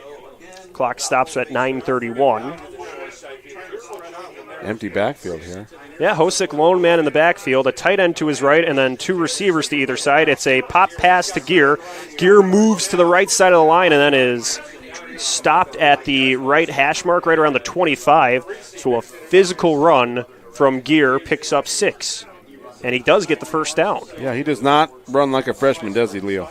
No, that is very impressive from Gear. Gets the Four Seasons Mechanical first down. Maybe sometimes as a freshman you're too eager to be nervous sometimes. You don't realize you're going up against 17-year-olds, 18-year-olds that have been in a weight room for 4 years. It's just football for you right now. And you call it timeout here? They're equipment timeout? Yeah, some kind of stoppage on the near side official. So reset the play clock. So with 9:02 remaining, the Vikings have the ball at LaPorte's 25-yard line. Hosick trying to get the Slicers to jump. He's going to move to the left, pitches it over to Gear. Gear turns a corner at the hash and then gets inside the 20 before he is brought down by the Slicers. So another positive run for Gear. I like how he decided to put that foot down and turn north-south, right? He gets something out of that. He could have bellied out and headed toward the sideline, but I like how he switched gears and switched directions there. Makes it 2nd and short. The ball will be at the 17. 2nd and 2 to go for Valparaiso. They'll send one receiver far to the right, 2 close to the left. Now they'll put Parisi in motion to the right, but it's a handoff to Gear, and he will plunge towards the middle of the line, trying to pick up those 2 yards. See if it was enough. Yeah, I think he got it. It is a first down. It's brought to you by our friends at Four Seasons Mechanical in Merrillville. Is he short? He will be just short. Wow. That was a weird spot. I thought they had him right on the 15-yard line. Yeah, third and very short from the 16. Third and a short one. There'll be 3 receivers to the right. Hosick tries the hard count. He'll just hand it off to Gear, and Gear will rumble forward, gets that yard, and there is the Four Seasons Mechanical first down. If you're a Valpo fan, this is exactly what you wanted to do here. You just methodically moving the ball down the field, and you can visit them on the web at fourseasonsmechanical.com. Hosick brings the troops up to the 14. Ball's at the far left hash. 7:25 and counting left to go. One receiver, Lovig, out to the far right. They put a receiver in motion, but hand it off to Gear. And Gear will pick up a couple as the defensive line of the Slicers swarms to him. So he gets a yard. We'll see Finley in the huddle for the Vikings. The ball is a short 1-yard gain. The ball will be at the 13-yard line, so a long, time-consuming drive for the Vikings here. 6:48 left to play in the quarter. Hosick waits for the snap, gives it to Finley. Finley powers forward to the 10, and then the Slicers halt his momentum. it's got to be nice to have fresh legs. Yeah. Get the ball in the red zone and have some fresh legs moving piles. And so we talked about how it's the pass-heavy first half now. The Vikings, kind of what we've seen a lot over the last couple of years with that run game again, where you have Finley, you have Gear that you can work in and throw a couple of different running styles at opposing defenses, making it 3rd and 5 from the 9. So you can pick up a first down and then still have a new set of downs here inside the 10. Swing pass to the left to Finley. He will try to cut through the defense. He gets the first down and then is thrown out of bounds. The running game is like body blows, right? You're looking like body blows, and then you're going for the knockout later on. But the running game just wears on the defensive line, wears on the backers. So he gets to the 3-yard line, picks up the Four Seasons Mechanical first down. It'll be 1st and goal for the Vikings. Gear back on the field behind Hosick. So Gear takes the handoff from Hosick. He slides to the left, going towards the end zone. He did not get in. Will not get to the goal line there. So Gear only had a couple of carries in those first 2 games. He had 1 carry for 2 yards, so if he is in search of his first touchdown at the high school level, it's been at a very impressive second half here. 2nd and goal from the 1. Hosick in the shotgun, gives it to Gear. Oh. He tries to go left, but he is met by a pair of Slicers in the backfield and had nowhere to run. They brought out, they sold out. LaPorte Slicer backers just shot the gaps there. Really good effort by the Slicers. They're not giving up here, Leo. So they fighting within the 5-yard line. I love it. Yeah, they stop him just a hair behind the 2, so it makes it 3rd and goal from the 2. 4:44 to go, and what's been a very long drive to open the 3rd quarter for the Vikings, trying to finish it off with some points. 2 receivers to the right. Hosick's going to go to the right, and then there was a flag as that play was developing. A lot of times when that happens, you have a legal motion. Oh, it was on the defense. So that will move the Vikings half the distance to the goal, so they'll pick up a extra yard. Yeah, sometimes when you have the misdirection play like that, sometimes you have guys moving and pulling a little early. 3rd and goal from the 1. Hosick's going to creep up to the line under center. It'll be the tush push, trying to power to the end zone. He's short. The far official has him short. Yeah, he was stood up at the line. Yeah, that's just a big. Who wants it more, right? That's a matter of wills here. Who's gonna flinch? And Hosick lost his helmet on that play too, so he will have to exit the field for a play. And it's 4th and goal from the 1. They'll bring Finley in, the running back. Well, Gear's listed as the backup quarterback on the depth chart. So they can run a little, they might call a timeout so they can get Hosick back in. Yeah. With 3:41 remaining, the Vikings will take their first timeout as they lead 21-0 and have 4th and goal from the 1. This is 4-down territory here, and they've entered the Four Seasons Mechanical 4-down territory presented by Four Seasons Mechanical in Merrillville, your Northwest Indiana heating and air conditioning specialists. Big 4th down here. I know it's Captain Obvious, but the Vikings have had the ball the entire quarter. Yeah, you'd like to finish it with points, especially after they had the ball at the end of the second quarter, didn't put an exclamation point on that drive, so now trying to get something here. Be sure to stay connected with all things Region Sports by supporting and following us on social media. We're always active on YouTube, Facebook, Instagram, X, and online at regionsports.com. Celebrating over 25 years, we're proud to still be the only game in town. So now the Vikings get back to the line of scrimmage. We will see just what they do here. It appears that Gear will be at quarterback, empty backfield, waiting for the snap. In the Wildcat, he puts Finley in motion. He's going to keep it, though, goes to the left, and he dives into the end zone for the Viking touchdown. Cooper Gear gets a 1-yard touchdown run, the first of his high school career, to make it 27-0 for the Vikings. Nice drive for the Vikings, right? 3:36 remaining. They worked a lot of time off the clock. And again, that wears down defenses right there, and that's just, any shots that LaPorte had to get back in the ball game, Valpo just kept pulling it away. Death by 1,000 cuts, right? So Gear put Finley in motion from the receiver position, faked the handoff to him on the sweep, then kept it, went left, and was just able to dive into the end zone to get the touchdown. Makes it 27-0, awaiting this extra point from Trevor Faulkner. They had an offsides there on LaPorte. So the Vikings will decline that one and try again here.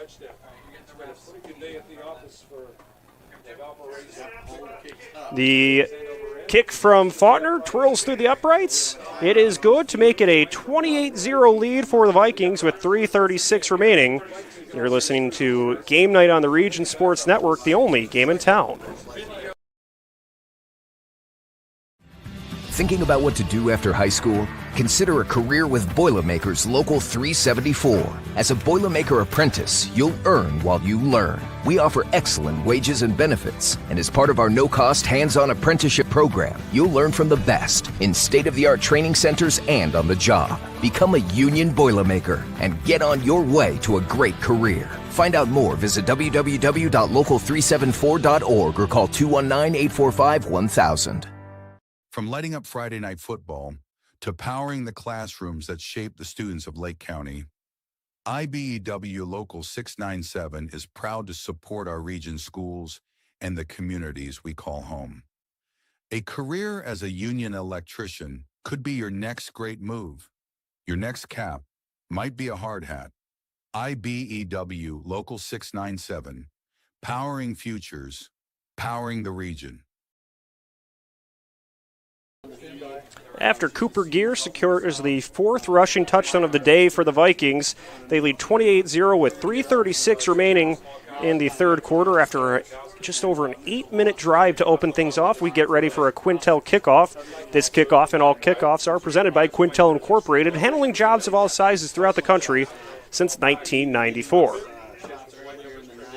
Trevor Faulkner will look to drive this one deep as the Slicers await the return.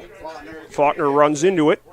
It sails to the right side to the 10-yard line where it is caught by Raymond, and Raymond scans the field, shoulders off one defender. He keeps going at the 40, continues to twist and turn going forward where he's eventually stopped at the 44, but Reed Raymond broke a couple of tackles and continued to power forward there as there's an injured LaPorte player on the field. But Reed Raymond with a huge special teams play for the Slicers.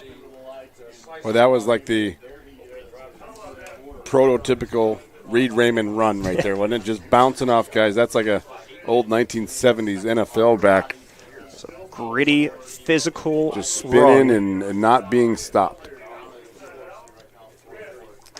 As the trainers are out to check on that injured player, you can visit regionsports.com, Facebook/Region Sports Nation, Instagram, and Region Sports Network for this week's Home Improvement Top 10, presented by Enigenberg Exteriors. Enigenberg Exteriors, you can find them on the web at ebergexteriors.com. So the Vikings ranked 7th in that top 10, and talking to Mike DeWan and some of the other people that vote on that poll, they've been saying about this Valparaiso team after those 2 losses to Penn and Brother Rice, a tough opponent from Illinois, that you can't drop the Vikings out of the top 10 in those losses, and they're showing why they deserve to still be there tonight. Yeah, again, it's a marathon. You know, the high school football season is a marathon, not a sprint. And right. And again, it's not about how you start; it's how you finish, and you learn as you progress throughout the year. And you know, sometimes you learn more from failure than you do success, and especially young people. And again, we talked about Coach Marshall and his staff. They're experienced, they're veterans. You know, they're going to keep the guys focused and eyes on the goal of improvement every week, as opposed to wins and losses. Check out the IBEW Local 697 electrifying plays this week's football action. The electrifying plays are presented by IBEW Local 697, the electrical professionals. It'll be a handoff to Raymond at the 44 of LaPorte. He will try to drive to the middle of the offensive line near the right hash mark and picks up 2 to 3 yards on that opening carry. Again, Ben Fedorchak's in on that tackle among many other Vikings. As we've said, they've put 8 or 9 guys in the box all night. So it's a 2-yard pickup, moving him to the 46-yard line. So LaPorte trying to move it to the Vikings side of the field, as taking their first offensive possession of the second half with just over 3 minutes left to play. They have an uphill climb here. Penzel hands it off to Reed. He will look to the right side of the line, continues to drive forward with a couple of white jerseys draped around him. He leans forward and takes that momentum just short of the first down. I'm sure Coach Epley understands that the opposing defenses are going to try to take the ball out of his hands for the rest of the year. So I'm sure he's hunting for somebody to on the outside to step up and make a play, but you know, they're going to have to throw the football here as the year goes on. 3rd and 2 out of the shotgun from Valparaiso's 48. Raymond has some room to run. He continues to shake and turn forward, picks up the first down, and a nice run after. Reed Raymond was able to break off a nice run there. And I think it makes it even more impressive what Reed Raymond is doing. When everybody at Kiwanis Stadium knows who's getting the football here. You know, it's like a 99% chance that he's going to get the football, and he still moves the football down the field. So long pickup by Raymond secures the Four Seasons Mechanical first down, just shy of the 2-minute mark here in the third quarter. 1st and 10 from the Vikings' 33-yard line. Penzel and the Slicers trying to continue moving towards pay dirt. Penzel in the shotgun with Raymond next to him. He drops back to pass. He's looking left, looks for his man Blash, but it goes off of his hands and to the turf, incomplete. And I like the first down shot. I mean, you have to. I think it's something you build off of, and just off his hands again. And Blash has been his key down the field, target. But I think you have to do that from time to time. Yeah, and that makes it 2nd and 10 from the 33. And that's what the Vikings, we've seen them do a lot, is throw on first down. Maybe not those longer throws, but still that keeps the defense guessing when you're not expecting run, pass on first, second, and third down. Right. I know you don't want to be predictable, and you don't want to fail on first down and put yourself in 2nd and long. I get it, but I think you still have to do that every once in a while. Out of the Wildcat, Raymond's going to keep it, rolls to the left side of the line, where he is met by a couple of Viking defenders. That is Evan Courtney, one of the first ones to get to him as well, and then is helped out by a couple teammates to stop Raymond for a slight gain of 1. Moves it to the Viking 32-yard line. There's some really good backs in the Duneland Conference, aren't there? Yeah. Between Gavea, Chesterton, and Reed and Finley. These are just guys that we've seen Crown, as you mentioned, a couple from Maryville, and Crown Point's got a few, and it's loaded with talent up here this year.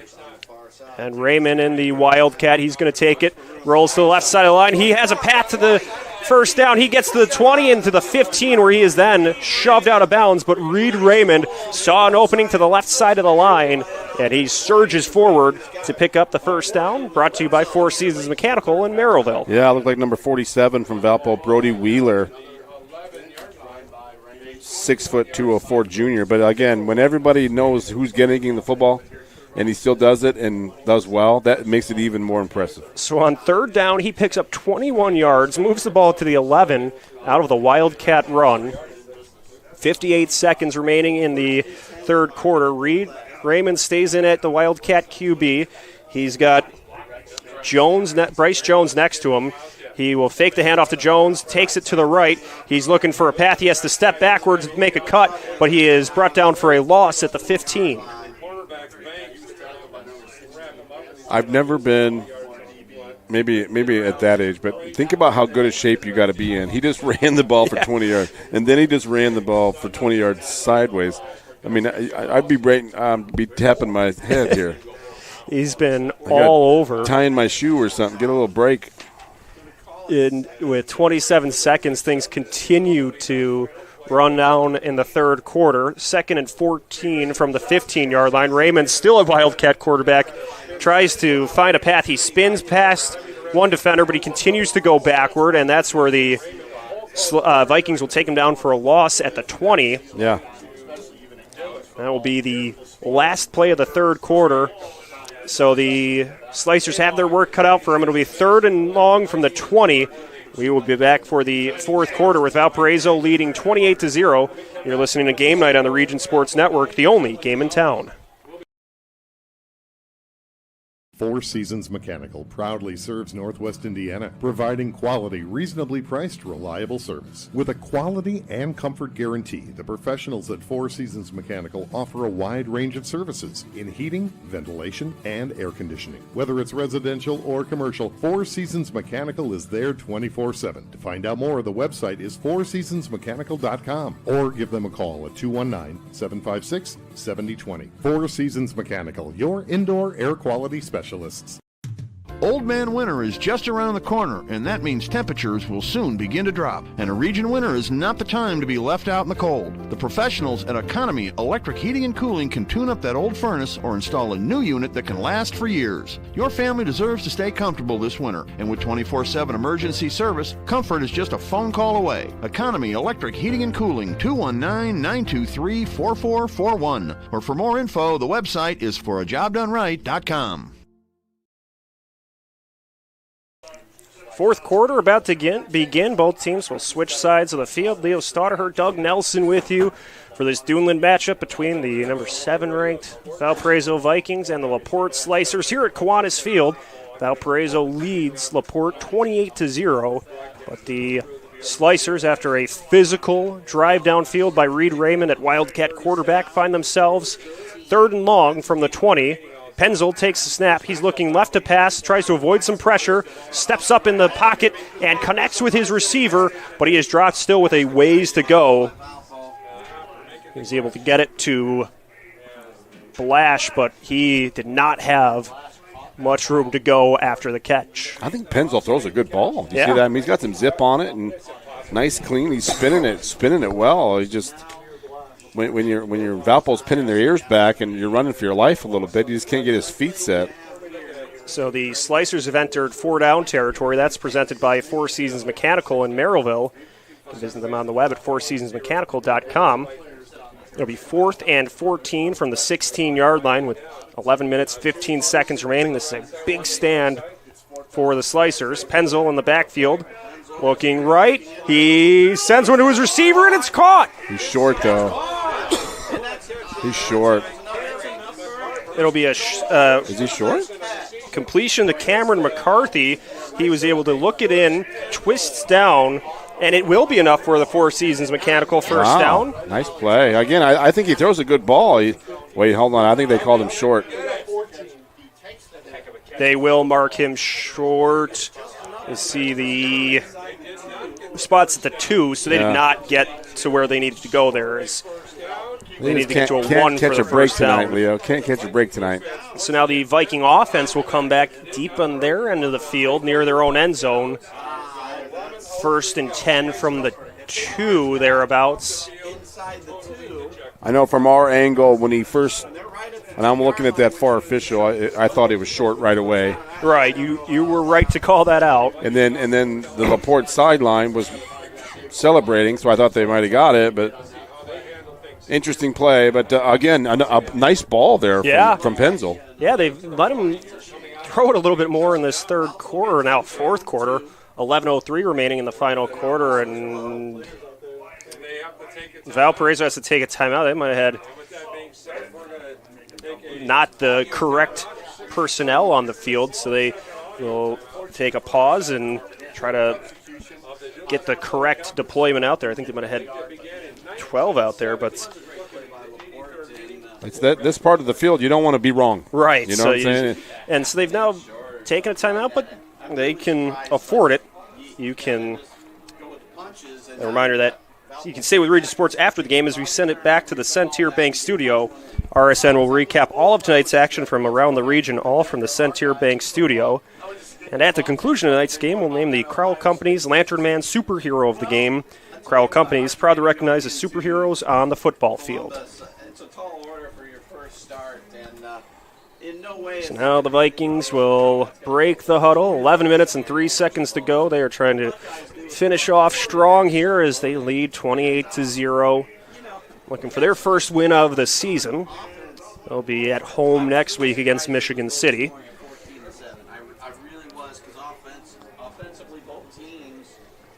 So Hosick brings the rest of the Vikings back to their own 2-yard line. Finley joins him in the backfield. 3 receivers out to the left, Parisi, Machichi, and Lovig. Hosick will hang on to it, fakes the handoff to Vinley, shrugs off one defender, and then is brought down near the 4, but there was a flag thrown in the backfield. Is that a hold? Yep. It's half the distance. Yeah, it will be a hold that will move the Vikings half the distance back to the goal. So they will still be very close to their own end zone. Yeah, if that holding penalty happens in the end zone, that's a safety, correct, Leo? Right. So where will this be spotted? I think that's what the referees are discussing here. So it will be a hold. So put them just inside the 1. That'll be about the 2.5-yard line. The penalty happened at about the 5. So the Vikings looking to overcome that penalty. The 1st and 10 from the 2. So right back to where they started from. 10:43 and counting left to play. Hosick takes the snap, looks right to pass, throws to Lovig, and it falls incomplete. And then there's an injured offensive lineman for Valpo down. So he's looking for Lovig for that bubble screen to the right, but couldn't get it there. And we will step aside as the trainers take a look at that injured Viking player. You're listening to Game Night on the Region Sports Network, the only game in town. Earn while you learn from the best hands in the business. The Bricklayers Allied Craft Workers for Indiana, Kentucky Apprenticeship. That's right, this is a paid apprenticeship. I'm getting an education while learning a trade and getting paid for it. The thing that surprised me the most about this apprenticeship program is the respect I have received after the proper time and training. Classes start soon, so apply now. There are training centers throughout Indiana and Kentucky. We are the Bricklayers and Allied Craft Workers for Indiana, Kentucky Apprenticeship. The best hands in the business. Calling all current and future homeowners in the Northwest Indiana area. Whether you're buying or selling, Brent Wright is here to make your real estate journey smooth and successful. With years of experience, personalized service, and a deep knowledge of the market, Brent will help you find the perfect place or get the best deal for your property. Call today at 219-406-7195 and take the first step toward your real estate goals. Contact Brent Wright the right way to buy and sell real estate.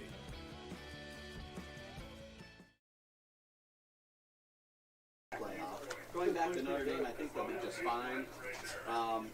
That's a tough game as an opener, especially when you're the national runner-up.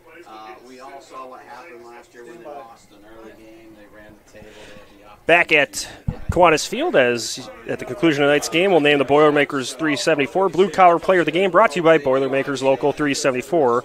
Learn about apprenticeship programs and more at local374.org. So 2nd and 10 from the 2. The injured Viking offensive lineman was helped off the field, so we get ready to resume things. It'll be a sweep to one of the receivers. That was Parisi as he shouldered down, getting past the 5, and makes things a little bit more manageable for the Vikings.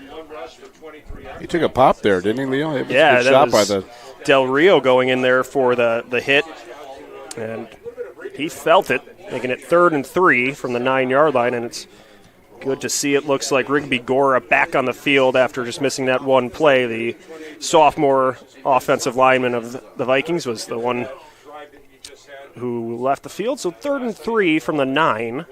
I think that play there was just another example of how the safe plays they're calling, though, right? They're just a little touch pass.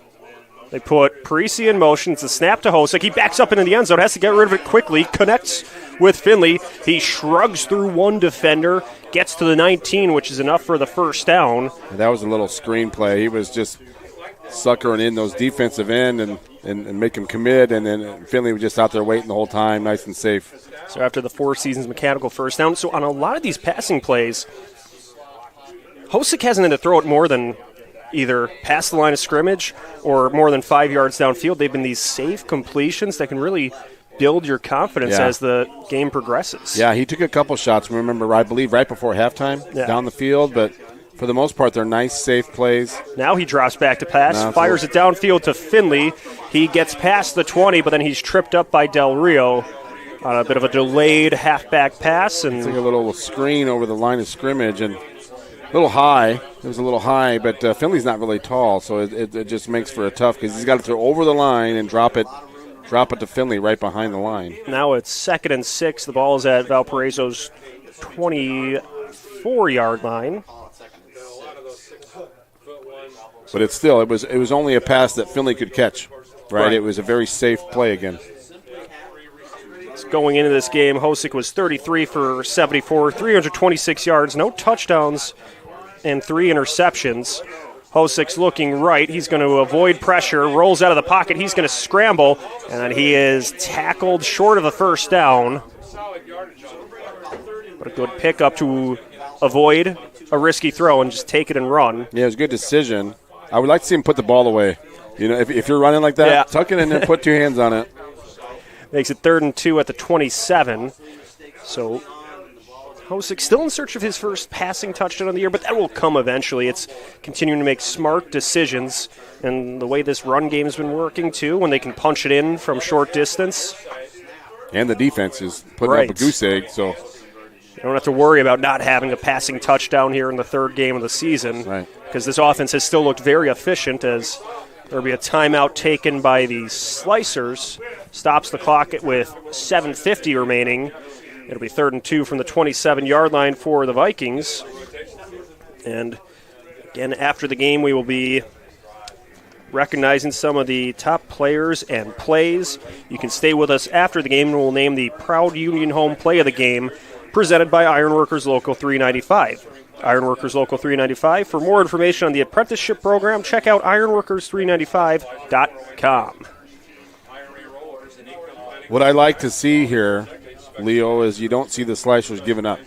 Right. You know, I love their fight. You can see them even during the timeout. They're working. The coaches are working. Everybody's working to get better. And again, it takes time. It takes time. And Coach Elpley's done a good job. And a lot of coaches anymore, as soon as if it gets rough, they just hang it up. Right. You know what I mean? And he's putting the time in and getting things better. On this drive, too, we've seen 2 very physical hits by Lucas Del Rio, the 4-year starter. So what message does that send for the rest of the team when this guy who's been a long-time starter isn't giving up in a 28-0 game in the 4th quarter? For sure. That means everybody else has to play with that intensity, as Hosick takes the snap, rolls to the right, tries to dive forward to pick up those 2 yards. It looks like he We will see where it's spotted. Will he have enough for the first down? They will move the chains. He picks up the Four Seasons Mechanical first down. So the Vikings get to the 29, 7:33 left to play. It's a 28-0 lead for the Vikings. Yeah, they can just methodically move the ball here, keep the chains moving, keep the clock moving. Finley is swarmed by a couple of defensive linemen from the Slicers. They drop him for a loss, and then there's a flag thrown after the play. Looked like Isaiah Armstrong and Lucas Marshall were in the mix there. Getting a little heated. Who was the defensive player on that?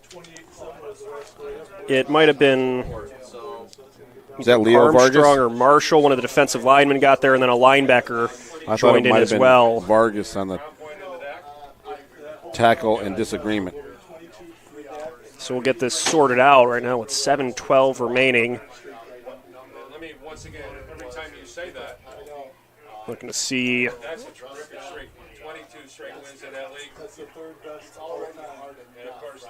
And that will advance the chains upfield, a large addition downfield for the Vikings. Yeah, again, I think it might be a little frustration. Yeah. You know what I mean? They've been on the field a lot tonight. They've been on the field in bad positions and no fault of their own. So that makes it 1st and 10 from the Viking 43-yard line, so a big pickup after the penalty. They go from the 29 to the 43. At the 7-minute mark, there are 3 receivers to the right. They'll put one of them in motion to the left. That's Lovig. And Hosick was looking to pull the ball to pass, and there was a flag thrown. So it looks like it'll be a procedure penalty on the Vikings. Yeah, again, the game's kind of come to a screeching halt here.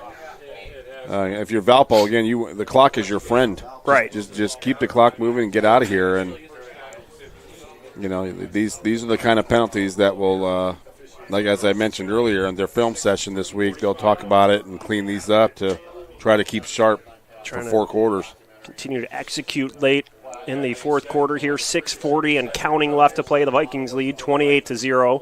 Trips out to the left, one receiver to the right. Hosick and Finley in the shotgun. Hosick's looking right to pass, throws one to Bernard. He turns upfield and runs into a collision with a LaPorte defensive back. That was Meyer, who gets him short of the first down.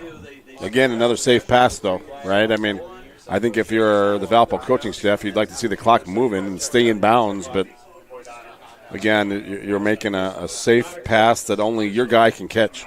So he picks up 10 yards, makes it 2nd and 5 on the Viking 48-yard line. 6:24 left to go. So Hosick takes a look at the 3 receivers to his left. He'll motion Finley out in that direction as well.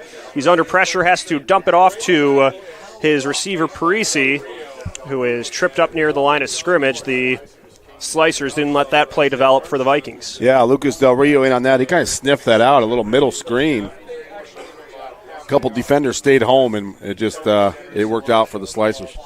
That makes it 3rd and 5 with 6 minutes left to go. The Vikings will take their time in the huddle, trying to work things down.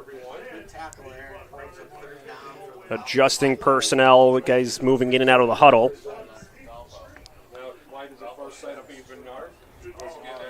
So Bernard will be the receiver on the right side. 3 receivers to the left. Finley still in the backfield with Hosick. Looking for the snap. Surveys the field to his left, throws it to Parisi, and then he is wrapped up by Abram Lopez, who tried to stop him short of the sticks. Was it enough? He was twisted out near the Slicer sideline, and it will be enough for the first down, a Four Seasons Mechanical first down. Just moving the clock. Nothing, not much that LaPorte can do about it. As we've said, that Valpo kind of had their way. You know, again, I think they're loaded with playmakers on both sides of the football. And they spread you out, and it's kind of pick your poison. Now we got a flag. Let's see what that flag. Is that a sideline warning, maybe? Seems to be where it was thrown, yeah. thrown at LaPorte's sideline. So it's 1st and 10 at the 45. 5:01 left to play. So Hosick and Finley in the shotgun. Hosick's rolling left, but then hands it off to Finley, but the Slicers do not let that one develop as they drop them back at Valparaiso's 45-yard line, so a huge loss of 10, almost 10 on that play. Leo, you take away those field position plays in the first quarter. I mean, LaPorte defense is playing pretty well. 7-0 this half, right? I mean, they are not giving up, and they are. I'm impressed by their persistence. They just keep coming. So that makes it okay, so they're back at their own 49, so not quite a 10-yard loss. 2nd and 16 with 4 minutes and change left to play. So the Vikings have 3 receivers split out right this time. Now Vernard, lone man to the left. Hosick's going to throw it to the right to Lovig, and Lovig is brushed up against immediately as he reels it in. Jack Borelli with the first contact on that reception. Timeout LaPorte, I believe. So a timeout taken by the Slicers with 3:53 remaining in the fourth quarter. It's a 28-0 lead for the Vikings. So be sure to stay connected with all things Region Sports by supporting and following us on social media. We're always active on YouTube, Facebook, Instagram, X, and online at regionsports.com. Celebrating over 25 years, we're proud to still be the only game in town. Again, I just love the persistence of the Slicers. They're not quitting. They're not giving up. They're not throwing in the towel yet. Yeah, they've been still very physical, there's always someone quick to the ball. Yeah. On these these short passes in the fourth quarter. Right. There's always someone in pressure, immediately willing to throw that first tackle on these players. They're not giving the Vikings much space to get the yards after the catch. Yeah, they fly to the football. Yeah. So now the Vikings get ready. 3rd and 14 on their own 49-yard line. Hosick and Finley in the gun. 3 receivers out right. Vernard, lone man to the 3 receivers out left. Vernard, lone man to the right. Hosick drops back, running out of time to pass. Lost one downfield, just out of reach of James Verisi, who had to leap up. Had 2 Slicer defensive backs just next to him, and he couldn't quite make that leaping catch. Yeah, I think Del Rio was in on Hosick, too. I mean, it kind of sped things up, and Hosick was thrown from his heels a little bit, and they kind of made the ball sail a little bit. So, again, great job by Slicers on the front end and the back there. So following the incompletion, that brings the punt team out for the Vikings. Faulkner handles the low snap and then floats it just inside the 10, where Raymond will make the catch and powers forward to the 16, where he is stopped. And so that will bring Pennzoil and the rest of the LaPorte offense back out, trying to make their first attempt to the end zone this evening. Nice kick there, wasn't it? Yeah. Nice hang time. Put him down inside the red zone.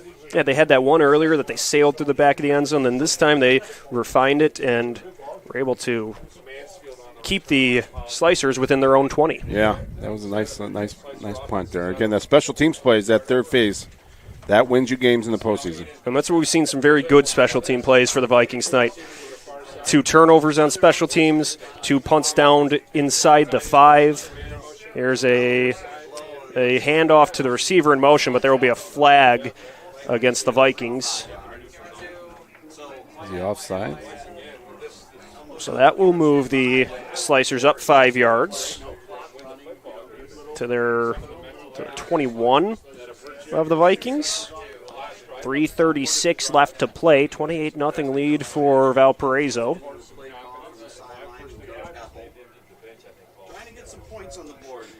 So 1st and 5 from the 21. Aiden Pennzoil takes his team up to the line on their own 21. 2 receivers out left. A couple of tight ends on the field. Pennzoil looks left, floats one in the direction of his receiver, McCarthy, but he is dropped by a Viking defensive back. Yeah, a little zone defense here. The was on the perimeter out there and just kind of left the receivers up there, you kind of leaving yourself open for a hit. And as you mentioned, that receiver's coming back to the sideline a little slow right now. Yeah, McCarthy makes his way back as the clock stops with 3:16 left to play. 2nd and 3, 2-yard pickup. Ball's at the 23-yard line. So now things will resume after the injured player comes off the field. 3:10 and counting left to play. The Slicers trying to move their way downfield. They'll put Raymond in the Wildcat. He will take it, looks right, gets a block, but things are slow to develop as the Vikings are able to get to him in the backfield. It looked like Reese Ballag was one of the first Vikings to get to him. 3rd and long here. Actually, 3rd and short, I'm sorry. Why did I think they were behind the 6? I was looking at the scoreboard. So it'll be 3rd and 3 from the 23. 2.5 minutes left to go. So the Slicers running out of time here. Looking to bring the correct personnel into the huddle and get to the line. 9 seconds on the play clock as they move to the ball. Penzel in the gun. Hands it off to a running back. That was Bryce Jones he hands it off to, but the Vikings do not let that one go anywhere as they get to him at the 20. So it'll be 4th down for the Slicers. Looks like they're going to keep the offense on the field, making it 4-down territory. That's brought to you by Four Seasons Mechanical in Merrill. Now they'll adjust and bring the punt team out. 1:45 left to play. 19 seconds on the play clock. Yeah, about 1:40 left to go in the game. It was worth a shot. I mean, why not go for it? You know, I don't think Coach Marshall would have taken a knee and been done. He's a very class coach and does it the right way. So the punt to Borelli. He lets it sail down to the 45 and a fair catch called for. So the Vikings will take over at their own, looks like the 46, with 1:22 left to play. Again, we've talked about it here, Leo, but I've been impressed by the LaPorte fight. Yeah. The score doesn't tell you the full story. 28-0 compared to how they were down 21-0 early in the 3rd quarter. This one could have gone south fast. It was 21-0 early in the game. Yeah, or in the 2nd quarter. Yeah. After the first possession there, and it could have got ugly there, but they competed. Slicers really banded together and they competed. I kept love this one closer than it's felt. Yeah. Closer than it looks, I agree. should say. I agree 100%. And we'll see the Vikings lining up, getting ready just to take a knee and run this one out. So they will hang on to pick up their first win of the season after we go through the formalities here. A 28-0 win for the Vikings. There was a lot of good there, still some stuff to work on, and they'll be back at it again next week against Michigan City at their home field. Absolutely, and that's going to be a dogfight. You know, that's a rivalry game. I know a lot of rivalry games in conference play, but pretty close. Michigan City is one of those teams that's really been trending up this season, and it could be a very intriguing matchup. Absolutely. Just about 41 seconds left. The Vikings will take another knee on 2nd down. That should be it. And that will just about do it. So the Vikings and Slicers head to the handshake line. The Vikings hang on for a 28-0 win. They now move to 1-2 on the year, while the Slicers fall to 1-2 as well. We'll have some post-game hardware to hand out, so stick around. We'll be back for one more segment as you're listening to Game Night on the Region Sports Network, the only game in town. Flip the switch, a light turns on. Press the button, machines and instruments come to life. Touch the screen, communicate with the world. Simple tasks, guaranteed results, every second of every day. That's the power of power. And that's the power brought to you by the NECA contractors and electrical workers of Local 531. Blythe's Team Sports in Valparaiso is a leader in athletics apparel and equipment sales. With in-house production including screen printing, trophies, embroidery, and more, Blythe's can help you to create the perfect look. For more information, visit them online at teamblythes.com. Blythe's Team Sports in Valparaiso, where the athletes shop.